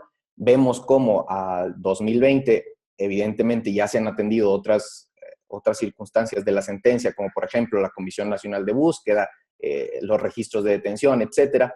Pero en tu experiencia, ¿los estados parte sí adoptan y sí están siguiendo las recomendaciones de las sentencias de la Corte a través de que se llega a través de litigios estratégicos? O bien, ¿qué sigue o dónde termina el litigio estratégico en estos casos? ¿Terminamos ya con la sentencia de un organismo internacional o de un tribunal regional? ¿O aún teniendo estas sentencias debemos continuar con el litigio más allá? Adriana, ¿puedo responder de una vez? Porque si no, creo que me voy a perder si recibo las otras dos de okay. Fernando y de Carlos. Sí, Joaquín, ¿sí? Adelante. Gracias. Mira, empiezo con la última, Carlos, y qué gusto verte. De hecho, yo creí que todavía estabas en Italia, fíjate. Repateado. Me alegro. Bueno, primero, yo siempre digo que cuando existe una sentencia de la Corte Interamericana, ahí comienza el verdadero litigio. Porque esto es como un boomerang, es decir, recordemos que el Estado tiene esta doble naturaleza, porque es el principal responsable de respetar y garantizar los derechos, pero al mismo tiempo es el principal violador de derechos humanos. Y las instancias internacionales o los sistemas de protección se hacen con esa lógica, entendiendo esta doble naturaleza del Estado. Y por tanto, ese litigio que se hace a nivel internacional en el sistema interamericano, por ejemplo, es como un boomerang, porque yo comienzo a nivel interno, agoto los recursos, el Estado o el sistema judicial interno no me funciona, pues lanzo esa exigencia de justicia hacia un órgano internacional, comisión y corte. Y una vez que la comisión y corte dictan una sentencia, vuelve el boomerang a nivel interno, otra vez al Estado. Y ahí comienza una segunda etapa que es la más importante del litigio estratégico en el ámbito internacional, porque implica ya no solo una cuestión jurídica, sino que también una cuestión de incidencia política, de presión social, etc. Y por eso es importante la articulación, porque ya esa sentencia ya no solo es mía como litigante, es de toda la sociedad, porque es una sentencia que va a implicar cambios estructurales. Por ejemplo, la experiencia que tenemos aquí en Honduras es que las organizaciones que tenemos sentencias de la Corte Interamericana nos hemos coordinado y hemos conformado la mesa de seguimiento a las sentencias de la Corte Interamericana de Derechos Humanos. Y somos quien interlocuta con el Estado para la implementación. Y tenemos muchas cosas. En el aniversario de la sentencia o de las víctimas, hacemos presentación, comunicados, hacemos un foro anual sobre la implementación de la sentencia. En esa mesa está incluida CEGIL, que es una organización hermana internacional y que siempre ha estado acompañando los procesos. Entonces, digamos que a nivel interno se tienen que buscar los mecanismos para...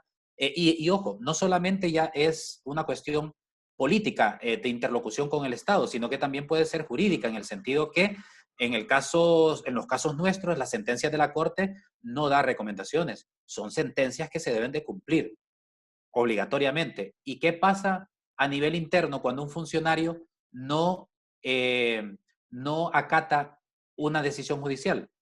Incurre en un delito, ¿verdad? Pues dentro de la estrategia a nivel interno se tiene que buscar también ese tipo de mecanismos coercitivos y también de incidencia política. Y ahí comienza el caso, digamos, el litigio fuerte. Y en ese sentido, hay que recordar también, o lo digo yo desde mi propia experiencia, que generalmente los estados cumplen con todas las disposiciones, con los puntos resolutivos de las sentencias de la Corte Interamericana. ¿Dónde está el grave problema? En la investigación y sanción de las personas responsables. Ahí hay un déficit gravísimo. Pero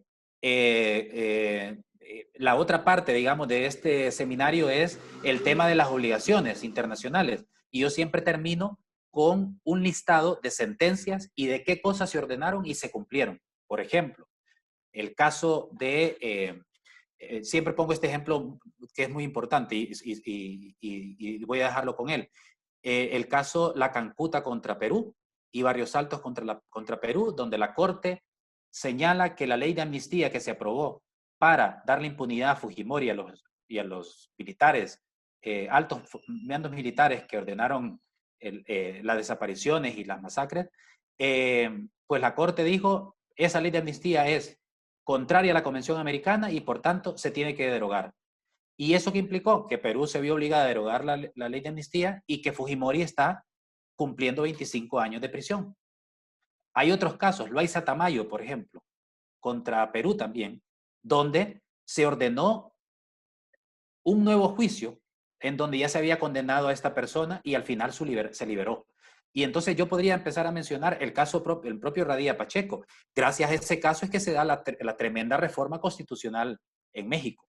Entonces, lo que sí hay que ver es, y que también forma parte de la segunda parte del seminario, digamos, de un seminario como este, es cuáles son los tipos de reparaciones. Hay reparaciones que son reparaciones que tienen que ver con lo simbólico, que tienen que ver con la no repetición de los hechos, con la restitución, con la satisfacción. Y dentro de las medidas de satisfacción son reformas constitucionales o legales.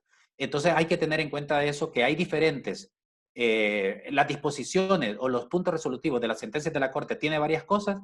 Los estados, la mayoría de estados cumplen la mayoría, pero donde está el déficit es en la investigación y sanción de las personas responsables. Pero ojo, ahí es un trabajo donde comienza otra parte importante del litigio estratégico en el ámbito interno. Y finalmente, con lo que vos decías, que a nivel interno es un problema, y es cierto, lo digo yo con toda la experiencia del mundo, pero miren, se avanza y hay que seguir insistiendo. Es como la gota esa en la roca, que en algún momento va a cerrarse. Yo siempre pongo un ejemplo con todo cariño, que hace muchísimos años, por ejemplo, nadie hablaba del control de convencionalidad. En la región éramos un par de locos y locas que andábamos hablando del control de convencionalidad. De hecho, en México, Miguel Carbonell era uno de los contrarios al control de convencionalidad. Tenía una posición crítica. Y recuerdo que en la Academia Interamericana organizamos un seminario hace años donde participó Miguel. Siempre, ¿verdad? Es un crack, a mí me impresiona todo lo que sabe. Y ahora sabemos que Miguel Carbonell es uno de los teóricos importantes del control de convencionalidad. Y yo te puedo mencionar también aquí en Honduras, hace años no habían resoluciones de control de convencionalidad y ahora es prácticamente la norma. Entonces, como ves, el litigio estratégico sirve para educar a los tribunales. Y en ese sentido, hay que seguir insistiendo, insistiendo, insistiendo. Por eso es que hay que entender algo también. Perdonen que me explaye, pero aquí ya termino. Que hay que ver esto del litigio estratégico, como cualquier otra lucha social ciudadana, como una carrera de relevos, no como una carrera de 100 metros. Porque una carrera de 100 metros, yo salgo corriendo a los 100 metros, me canso, me desanimo al ver que no logré nada. Y digo, no, ¿qué pasó? No, ya corrí los 100 metros y no pasó nada. Pero si la veo, el litigio estratégico, lo veo como una carrera de relevos, significa que yo voy a hacer mi parte ahorita.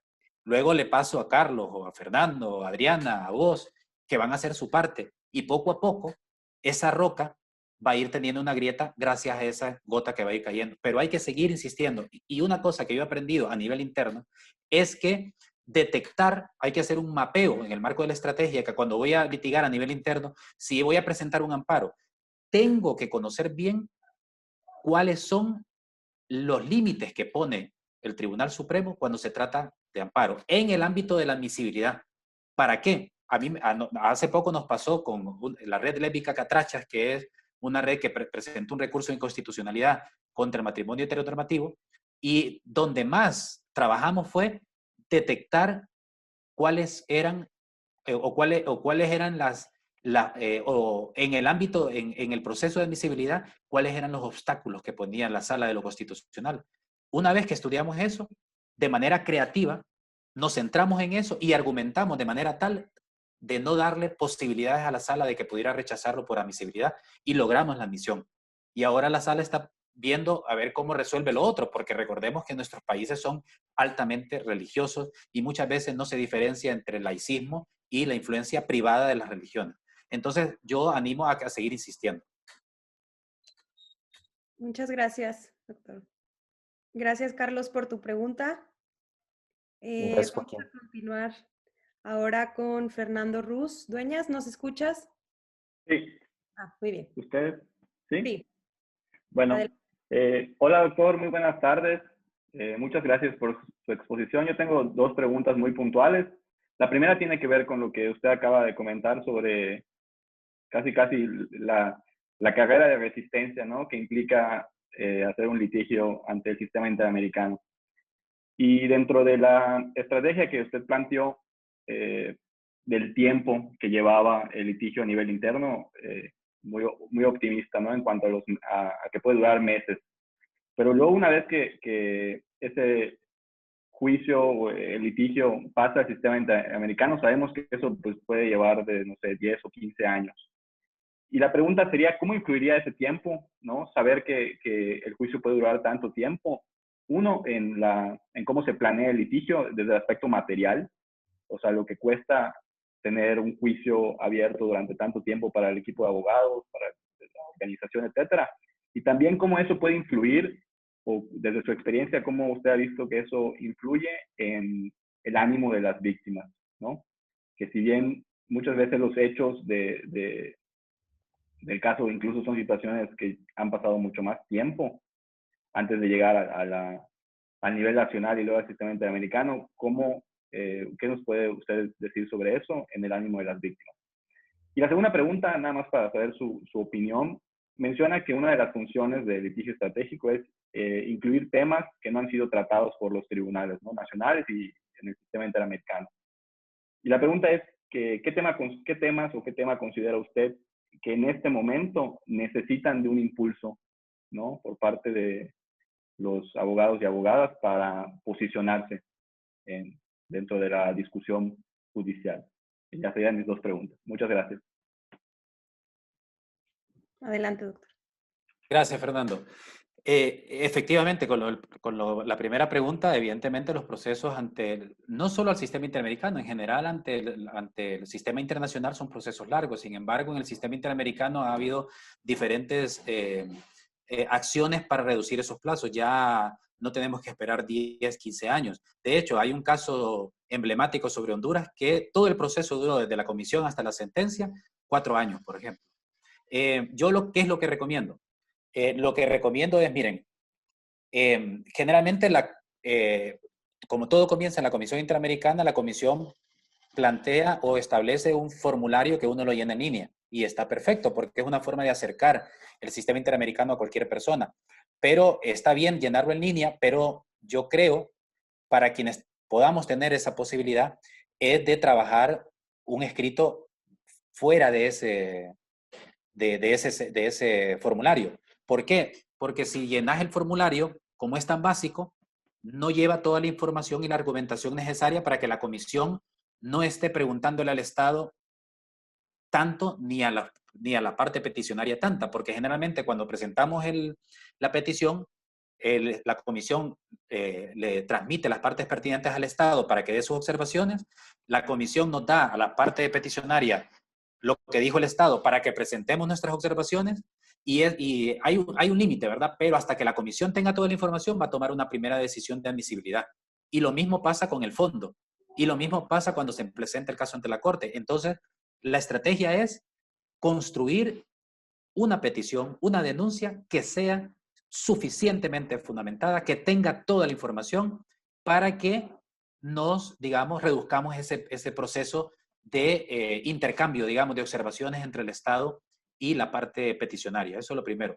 Segundo, si yo lleno el formulario, está bien, lo lleno el formulario, puede ser para detener el plazo, porque solo podemos presentar una petición 6 meses después de notificada la última resolución en el ámbito interno, pero inmediatamente después yo tengo que trabajar un escrito fuerte y enviárselo a la comisión, porque un año después de enviado el formulario en línea, si no hay movimiento, si no hay información, la comisión puede cerrar el caso. Y entonces eso hay que tenerlo muy en cuenta. Entonces, para reducir esos procesos, yo animo a que sea un trabajo, un escrito muy fuerte. Y yo les digo, miren, a veces uno trabaja en peticiones que pueden llevar 48, 50 páginas, es decir, un trabajo de investigación muy importante. Y hay que plantear el tema de los argumentos. Y luego también hay que ver la víctima, qué tipo de víctima es, porque la comisión considera si son personas mayores, si personas que están enfermas, si son niñez, tiene una lista de pendientes, de lista de espera de casos, porque la comisión recibe más o menos como 1.500 denuncias al año. De esas solo son procesables entre el 10 y el 13%, pero tiene que revisarlas todas. Y de remate los estados se han encargado de debilitar la comisión, entonces es un trabajo grande que tiene. Por eso es importante que podamos argumentar todas estas cuestiones que les planteaba, y si nuestra víctima está dentro de esa población como personas mayores, niñez, personas enfermas, podemos pedirle a la comisión una acción de persaltum, es decir, que se salte la lista de espera porque este es un caso prioritario. Eso por un lado. Porque donde más se tarda es en la comisión, en la corte no, en la corte un año y medio está la sentencia. Y ahora, con el tema de las víctimas, sí me parece importante tener en cuenta que las víctimas no solamente están buscando la sentencia como tal. Les pongo un ejemplo. Rápido, o espero rápido. El caso de Pacheco Teruel, personas que murieron calcinadas en un centro penal, en un incendio. Nosotros y nosotras llevamos como testigos a una madre de quien murió ahí y una esposa de quien murió ahí. Y entonces había gente que nos decía, pero ¿para qué llevan 2 testigos familiares? Mejor lleven a una testigo y al otro mejor alguien técnico que sea bueno y que acompañe todo lo que va a hacer los peritos. Pero nuestra idea no era esa, sino que esas personas, la idea era que esas personas fueran a declarar frente al tribunal y fueran escuchadas. ¿Y qué fue lo que pasó ahí? Pues resulta ser que cuando terminó la audiencia, la secretaria ejecutiva, Elizabeth, ex secretaria ejecutiva de la comisión, se paró y fue a abrazar a las 2 señoras y les dijo solidaridad.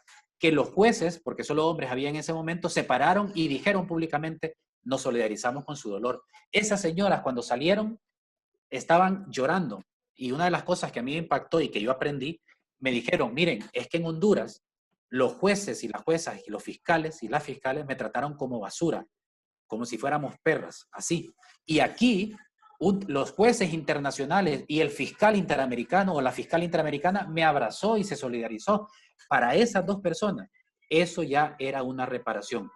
Y no necesariamente ya habíamos alcanzado una sentencia. Entonces es importante que en litigio estratégico miremos a las personas como víctimas, no como clientes. Y por otro lado, que además prioricemos esas formas de reparación que no se dan una sentencia. Claro, quienes nos decían que estábamos perdiendo la oportunidad por llevar a dos familiares como testigos, lo estaban viendo desde la lógica jurídica. En nuestro caso lo estábamos viendo desde la lógica de la reparación en litigio estratégico en derechos humanos.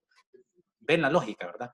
Y el tema de novedoso, miren, ahorita, por ejemplo, ayer en una reunión habíamos un grupo de Colombia, Perú, Washington, Costa Rica, académicos, que estamos trabajando ahorita la opinión consultiva, nuestra opinión sobre la opinión consultiva sobre la reelección indefinida. La Corte nos va dictando. Ahorita yo creo que es importante. Yo invito a la Academia Interamericana, que el año pasado hicimos un seminario sobre la reelección, yo invito a que la Academia presente también un escrito sobre la opinión consultiva sobre la reelección indefinida, que va a ser importante. El tema del derecho a la verdad es también sumamente importante. Lo que ahora ha dicho la Corte en un caso que yo litigué, el caso Caguas Fernández contra Honduras, es, por ejemplo, que la vinculación del derecho humano al medio ambiente con el derecho a la vida, por ejemplo. Eso es sumamente importante. Entonces, yo creo que el litigio estratégico, esto es lo que nos permite de ir detectando cuáles son los temas que son fundamentales para poder desafiar a los tribunales a que digan algo al respecto. Gracias, Joaquín. Gracias, Fernando, por tu pregunta. Vamos a pasar ahora con Carlos Alfredo. Listo. ¿Nos escuchas, Carlos? Sí, ¿ustedes me escuchan a mí? Sí. Bueno, Adelante. ¿qué tal, Joaquín? Qué gusto saludarte otra vez. Ya está próximo a salir el libro de reelección con tu capítulo sobre el caso de Honduras. Entonces, si eso sale pronto, probablemente lo puedas tener para lo que viene con estas ediciones que van a tener en tu país. Yo tengo dos preguntas muy concretas que igual son difíciles, ¿no? Entonces, no quiero abusar de ti, tú sabes a qué nivel de profundidad te vas, pero pues no podía dejar de pensar en esto cuando te escuchaba. La primera es, me llamó mucho la atención en toda esta metodología que nos presentaste, que nos planteas para impulsar los litigios estratégicos de manera efectiva. La parte de la movilización social, ¿no? De tener a la gente afuera manifestándose. Por un lado, creo que pues tienes toda la razón en que eso puede ser decisivo para que se impulse una agenda. Y por otro lado, lo que te digo que no puedo dejar de pensar es que creo que eso puede tener un riesgo, que no sé si tú ya lo hayas vivido en algún caso, porque sobre todo ahora que en los últimos años se han polarizado mucho las posturas sobre prácticamente todos los temas en las democracias en el mundo, se me ocurre que existe el riesgo de que si nosotros movilizamos a gente para que esté afuera de un tribunal al momento de tomar una decisión importante en algún tema que sea especialmente controvertido, pues es muy, muy probable, y más ahora, que a los grupos que tienen una visión diferente, contraria, pues también se les ocurra llevar a su grupo a manifestarse afuera, y eso, dependiendo del contexto de cada sociedad, puede tener mayor o menor riesgo de derivar en violencia, pero me imagino que incluso en las sociedades que consideramos pues más democráticas, más pluralistas, igual me imagino cosas similares. Entonces, esa era la primera. Y la segunda es sobre la cuestión con lo que cerrabas en tu reflexión final, de tomar en cuenta el contexto a la hora de juzgar. Esta es la que puede ser más complicada, tal vez no nos dé tiempo, pero la pregunta es, ¿dónde trazar la línea entre tomar en cuenta las consideraciones estructurales, digamos, de los problemas que hay en la sociedad y juzgar el caso concreto de manera, pues, vale la redundancia, justa para la persona juzgada, porque al final de cuentas estamos decidiendo sobre la vida de una persona en un contexto particular y el juez está llamado a tomar una decisión sobre el caso concreto, ¿no? No sé si me explico con las dos preguntas que te planteo. Sí, adelante, Joaquín. Sí, no, de hecho son preguntas que eran necesarias, digamos. Y mira, con lo primero, yo podría decirte que sí, tenés toda razón, y eso es parte de la estrategia, del abordaje que se va a hacer del caso, en el sentido que, vaya, por ejemplo, te cuento la experiencia de Catrachas, que es la que ha liderado el tema del matrimonio igualitario, de la red lésbica Catrachas. Todo este proceso se hizo sin, o sea, la estrategia fue silencio total, ni en los medios de comunicación, ni movilización ciudadana, ni organización de foros que ya, digamos, nos habíamos planteado hacer toda una estrategia y ya se había más o menos preparado, tenía una persona de Colombia, etcétera, etcétera. Pero por el tema de los movimientos antiderechos, sobre todo religiosos, dijimos no, porque todo este trabajo de comunicación, movilización social, solidaridad internacional, etcétera, puede ser contraproducente en el sentido de alertarles para que empiecen a hacer su trabajo de antiderechos. Entonces, eso es parte del análisis en el marco de la estrategia, ¿verdad? Si esto que conviene o no. Y entonces, completamente, va a depender del caso en concreto. Y eso hay que tenerlo muy en cuenta. Sin embargo, por ejemplo, en el caso de aborto, y aquí ya no estoy hablando de un litigio, de un recurso que se presentó, sino que había la posibilidad se iban a hacer unas reformas penales en el país, y entonces la plataforma Somos Muchas, que son organizaciones y mujeres feministas que se organizaron para poder impulsar, digamos, una estrategia y convencer al Congreso de que dentro de las reformas se despenalizara el aborto. Se hizo un trabajo mediático, bueno, un trabajo impresionante, genial, y mi respeto para las compañeras, un trabajo impresionante. Incluso se nos llevó a expertos y expertas en diferentes áreas con la Comisión del Congreso para poder hablar sobre el tema del Estado laico, sobre el aborto terapéutico, etcétera, en las 3 causales.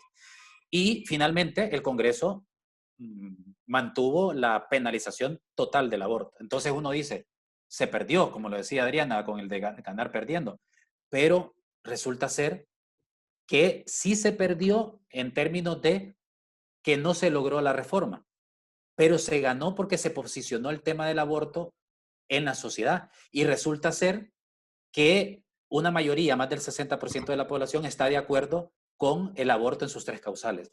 Entonces, al final, esa forma estratégica de litigar y de movilizar toda una estrategia de comunicación y movilización ciudadana por parte de las organizaciones de mujeres y mujeres feministas logró ganar en algo, posicionar ese tema. Y yo me quedé sorprendido, gratamente sorprendido de que una sociedad tan conservadora y religiosa como la nuestra, en una mayoría, esté a favor de las 3 causales. Entonces, como ves, en cada caso concreto se tiene que hacer un análisis de los obstáculos, de los actores. Es un mapa de poder al final. ¿Qué poder tienen los actores para poder influir en lo que yo quiero lograr en el litigio estratégico? Entonces eso es como un ejemplo, digamos, bueno, con toda la razón del mundo de lo que vos planteás, de cuándo es posible, cuándo no es posible por una cuestión estratégica.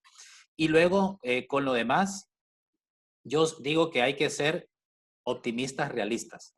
Es decir, mis aspiraciones tienen que estar basadas en la realidad. Yo no puedo decir, con este caso voy a terminar la pobreza en el país. No. Yo tengo que ponerme unos límites en esas reformas que pretendo lograr. Porque con un caso, ni con una sentencia, ni con una reforma, como dice Rivadavia, un tratadista argentino, no se va a cambiar la realidad de un país. Esto es un proceso. Como lo retomaba Fernando, no sé quién más, o vos, esta es una cuestión de resistencia.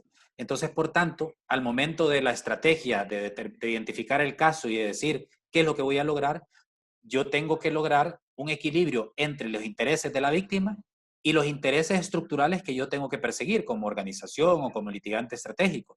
Pero esos cambios estructurales tienen que ser posibles, porque si yo intento abarcar demasiado, no lo voy a lograr. Tienen que ser cambios que sean posibles. Y a veces, dentro de esos cambios estructurales, sean un primer paso de cambio. Y eso también es parte de un análisis que tenemos que hacer. Y uno se va a encontrar también con otras cosas. Yo siempre lo digo, nunca hay que idealizar a las víctimas. En un caso muy emblemático que no voy a mencionar, yo me encontré víctimas que me decían que mi caso sirva para que esto no vuelva a suceder. Y luego, otra gente que decía, a mí lo único que me interesa es la reparación económica. Y esas dos víctimas tenían razón y sus intereses eran legítimos. Aunque mi interés como litigante estratégico no era o no estaba de acuerdo con el de la última, sino que con la de la primera. Pero eso es parte de la legitimidad que tiene la víctima de sus intereses individuales. Y aquí sí me gustaría terminar diciendo con el tema de las reparaciones económicas, porque muchas veces cuando se trata de litigio estratégico a nivel internacional se cree que la gente se hace millonaria.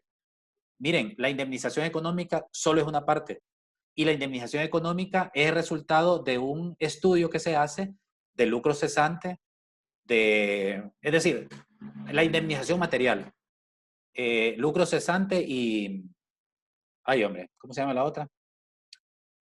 Bueno, en materia civil, si alguien se acuerda, que me ayude.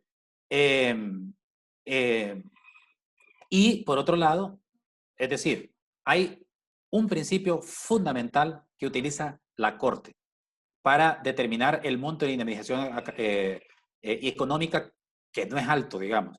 Es la indemnización económica no puede ser tanto que empobrezca al Estado ni enriquezca a la víctima, sino que tiene que estar basada en los principios de justicia y equidad. Digo, para ir quitando esa idea de que los litigios a nivel internacional hacen que la gente se hace millonaria, porque no es cierto. Nada más. Gracias, Joaquín. Muchas gracias, Joaquín. Bueno, ahora voy a dar el uso de la voz a la doctora Jessica, que es directora del Centro de Derechos Políticos, porque ya fueron muchos hombres, ya nos toca una mujer. Entonces aquí, ahorita pasamos contigo, Tello, y finalmente con Adán. Hola, doctora, ¿nos escucha Sí. bien? Hola, Adriana. Sí, muchas gracias. ¿Se escucha? Sí. ¿Sí? Ah, perfecto. ¿Qué tal, Joaquín? Qué gusto saludarte. Bueno, mira, pues mis preguntas son muy básicas y creo que la primera ya la has estado contestando y básicamente era esta pregunta de si se puede ganar perdiendo en el litigio estratégico, pero me refiero específicamente cuando hay un conflicto donde se pueden trastocar derechos de grupos vulnerables. Y te pongo un ejemplo. Durante la jornada electoral de 2017-2018, llegó ante el Tribunal Electoral un asunto donde había en pugna derechos de las personas transgéneros y afectación a los derechos de las mujeres. Entonces, este fue un tema de acciones afirmativas para que pudieran participar. No se percibía propiamente un litigio estratégico, pero en el fondo, pues, había quien señalaba que era un juicio de perder, porque el hecho de llevar este tipo de situaciones en donde hombres o personas que se habían sostenido como hombres en un momento determinado ven en estas cuotas transgénero para poder acceder al poder en detrimento de la participación política de las mujeres. Entonces, tu opinión en relación a este tipo de asuntos y el asedio estratégico. Porque a veces hay temas que son pues urgentes, atendibles, pero ¿cómo podemos identificarlos? Gracias. Sí, la verdad es que no, gracias Jessica, gusto en verte. Pues mira, la verdad es que creo yo que que al momento de identificar el caso emblemático, uno tiene que ver todas esas cosas, porque incluso uno puede identificar un caso emblemático y uno puede decir, si yo presento este caso en este momento, frente a este órgano que está conformado por este tipo de personas, etcétera, etcétera, lo que voy a hacer es perder una oportunidad porque ya sé cuál va a ser el resultado probable. Entonces, ahí tiene que haber un trabajo de investigación jurídica, sociojurídica muy importante para poder tomar una decisión en ese sentido. Porque, obviamente, digamos, en cada caso concreto uno tiene que ir viendo eso y es parte de la estrategia del análisis. Y por eso es que yo insisto que el análisis no debe quedarse en abogados y abogadas, sino que tiene que tener también el conocimiento de otras disciplinas para poder tomar una decisión, esa decisión inicial incluso. Si yo digo, ya tengo el caso, ahora, ¿qué recursos tengo o hacia dónde voy o qué recursos voy a utilizar? Ya sea en el ámbito interno o en el ámbito internacional. Bueno, pero si utilizo este recurso en este momento, ¿qué probabilidad tengo yo de lograr algo o no? O más bien de colocar un obstáculo más. Entonces digo, no lo uso o sí lo uso. Pero eso tendría que ser en el caso concreto. Y te voy a poner un ejemplo claro de un caso que llevamos. El caso de un campesino que fue acusado de asesinato, él no tenía nada que ver, pero se le acusó y se le condenó en 2 ocasiones, porque se anuló un primer juicio y se le volvió a acusar y se le volvió a hacer un nuevo juicio y volvió a ser sentenciado con violaciones graves al debido proceso. Digamos que la Corte Suprema ordenó en 2 ocasiones la anulación del juicio, pero nunca ordenó su libertad. Es decir, estuvo prácticamente 6 años privado de su libertad en prisión preventiva, con 2 juicios. Entonces se ordenó un tercer juicio. ¿Qué es lo que hicimos? Pensamos, bueno, esto no podemos quedar aquí, tenemos que hacer una forma de presión. Entonces pensamos en presentar una solicitud de medidas cautelares ante la Comisión Interamericana. Pero ya sabíamos que íbamos a perder. ¿Por qué? Porque para temas de privación de libertad, la Comisión Interamericana no otorga medidas. Ya sabíamos eso, porque generalmente solo son situaciones urgentes y graves que impliquen un daño irreparable a la vida y a la integridad de las personas. En este caso, exclusivamente era privación de libertad ante un tercer juicio. Pero hicimos un cálculo en el sentido que, vamos a ver, el tercer juicio que le van a hacer a este hombre, Chabelo Morales se llama, compañero, se va a realizar más o menos en esta fecha. Entonces, hagamos la solicitud de medidas cautelares haciendo un cálculo, sabiendo que la comisión, como no va a estar segura, lo mínimo que va a hacer es enviarle al Estado una comunicación diciéndole, presente sus observaciones sobre esta solicitud que acabo de recibir. Y en ese sentido, recibir esa comunicación por parte de la Comisión Interamericana ya iba a tener un impacto político en el Estado. No estoy diciendo que con esto se iba a resolver el asunto judicial, pero estamos utilizando un recurso jurídico que sabemos que va a fracasar, porque va a fracasar, ya lo sabemos, pero sabemos que va a tener un impacto en el Estado para que ese impacto político se traslade a la resolución judicial.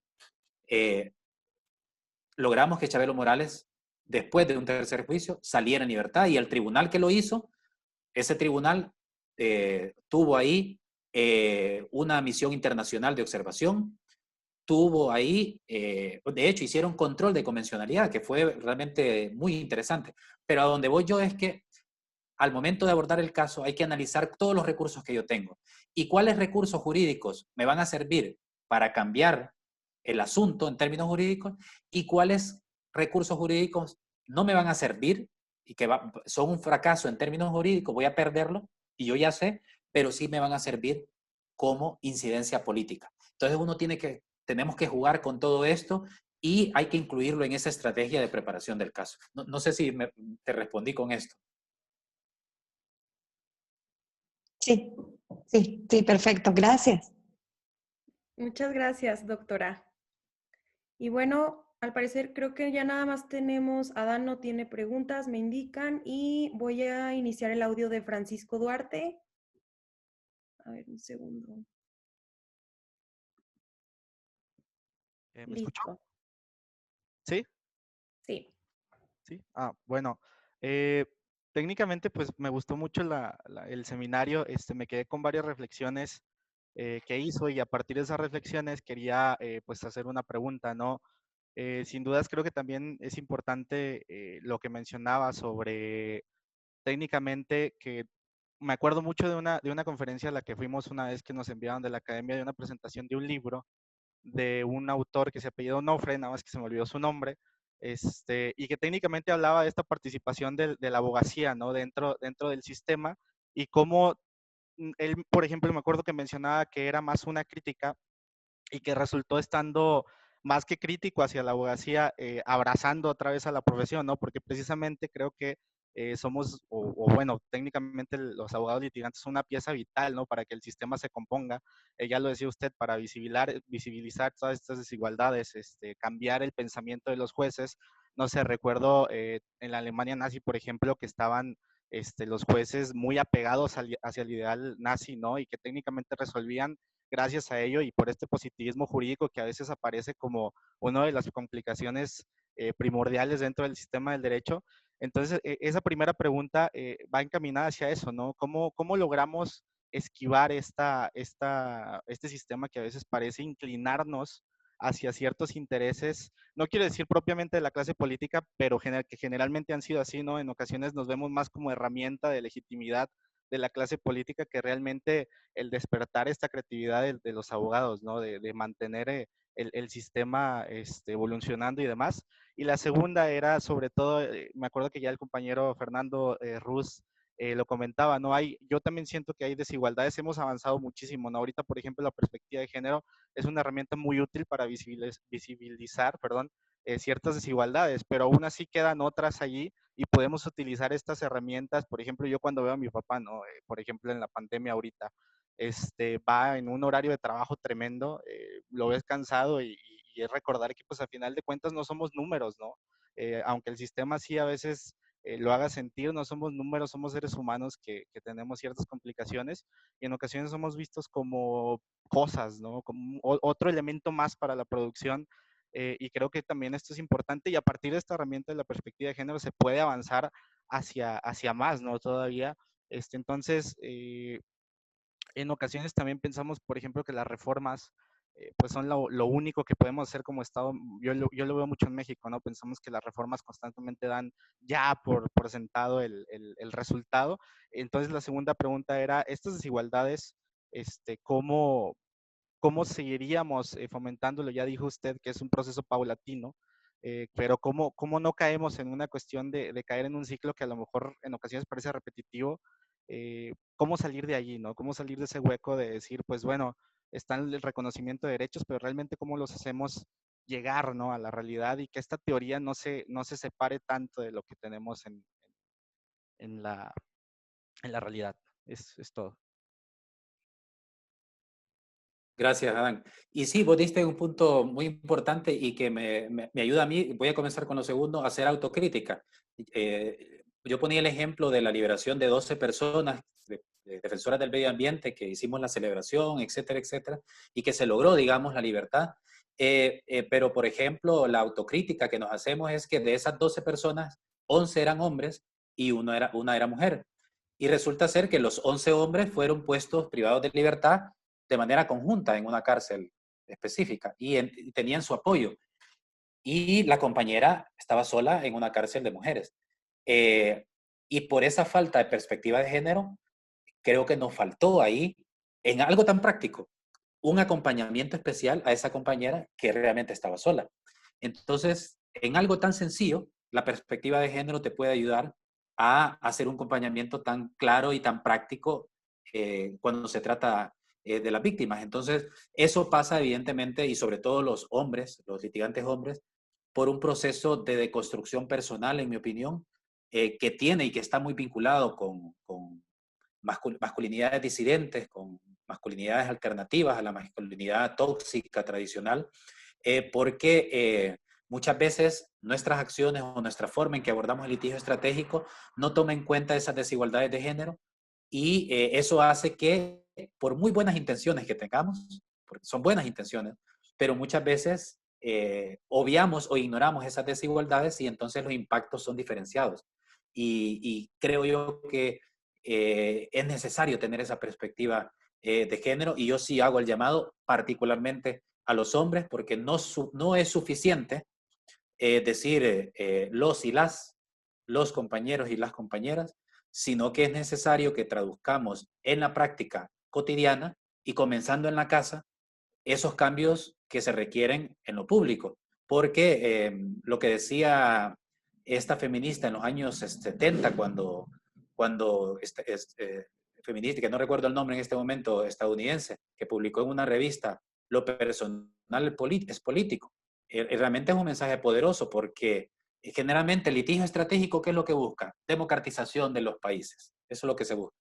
Pero no podemos, sobre todo los hombres, llamarnos luchadores por la democratización de lo público cuando en lo privado, en nuestra casa, en mi trabajo, en el ámbito privado, yo me comporto como un pequeño dictador, como un pequeño, sí, como un pequeño dictador. Entonces, es fundamental que tengamos en cuenta eso, que el litigio estratégico parece mentira, para poder cambiar toda esa lógica positivista y para esa lógica también tóxica de la masculinidad, implica por cambios estructurales. Y ahora en la pandemia, yo quiero poner dos ejemplos, en el sentido que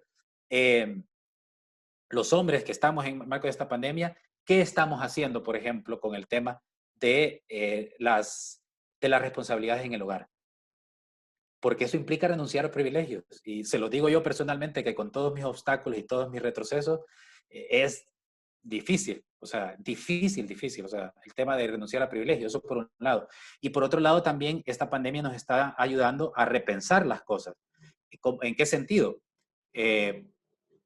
Yo acabo de recordar que hace años, en los primeros años de la academia, cuando estaba todavía en la Facultad de Jurisprudencia, cuando Luis Efrén era el director,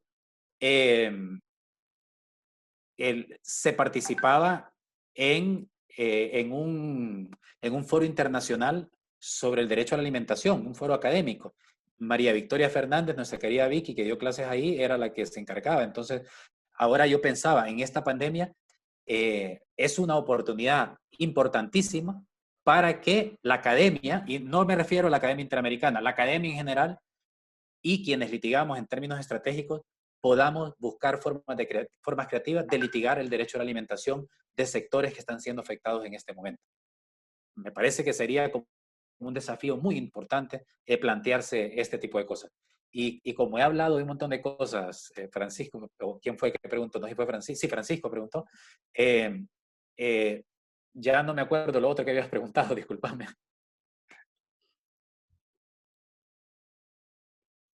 ¿Está bien así, Francisco? Sí, así está bien, sí, no importa, no importa. Bueno, muchas gracias. Me parece, Joaquín, que ya no tenemos por aquí, a ver, un segundo, más preguntas. Qué bueno. Según yo ya no, nos pasamos un poquito de tiempo. Y aparte en la transmisión de Facebook, también ahí te estuvieron escribiendo bastantitas preguntas. A ver si pues por ahí te puedes pasar a ver y contestar algunas. Vale.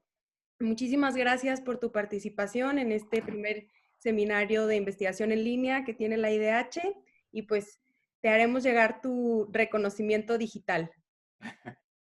No, gracias. Muchas gracias por tomarme en cuenta. Te mando un abrazo a la distancia. Abrazos a todos y a todas. Chao. Gracias. Hasta luego. Gracias a todos y a todas.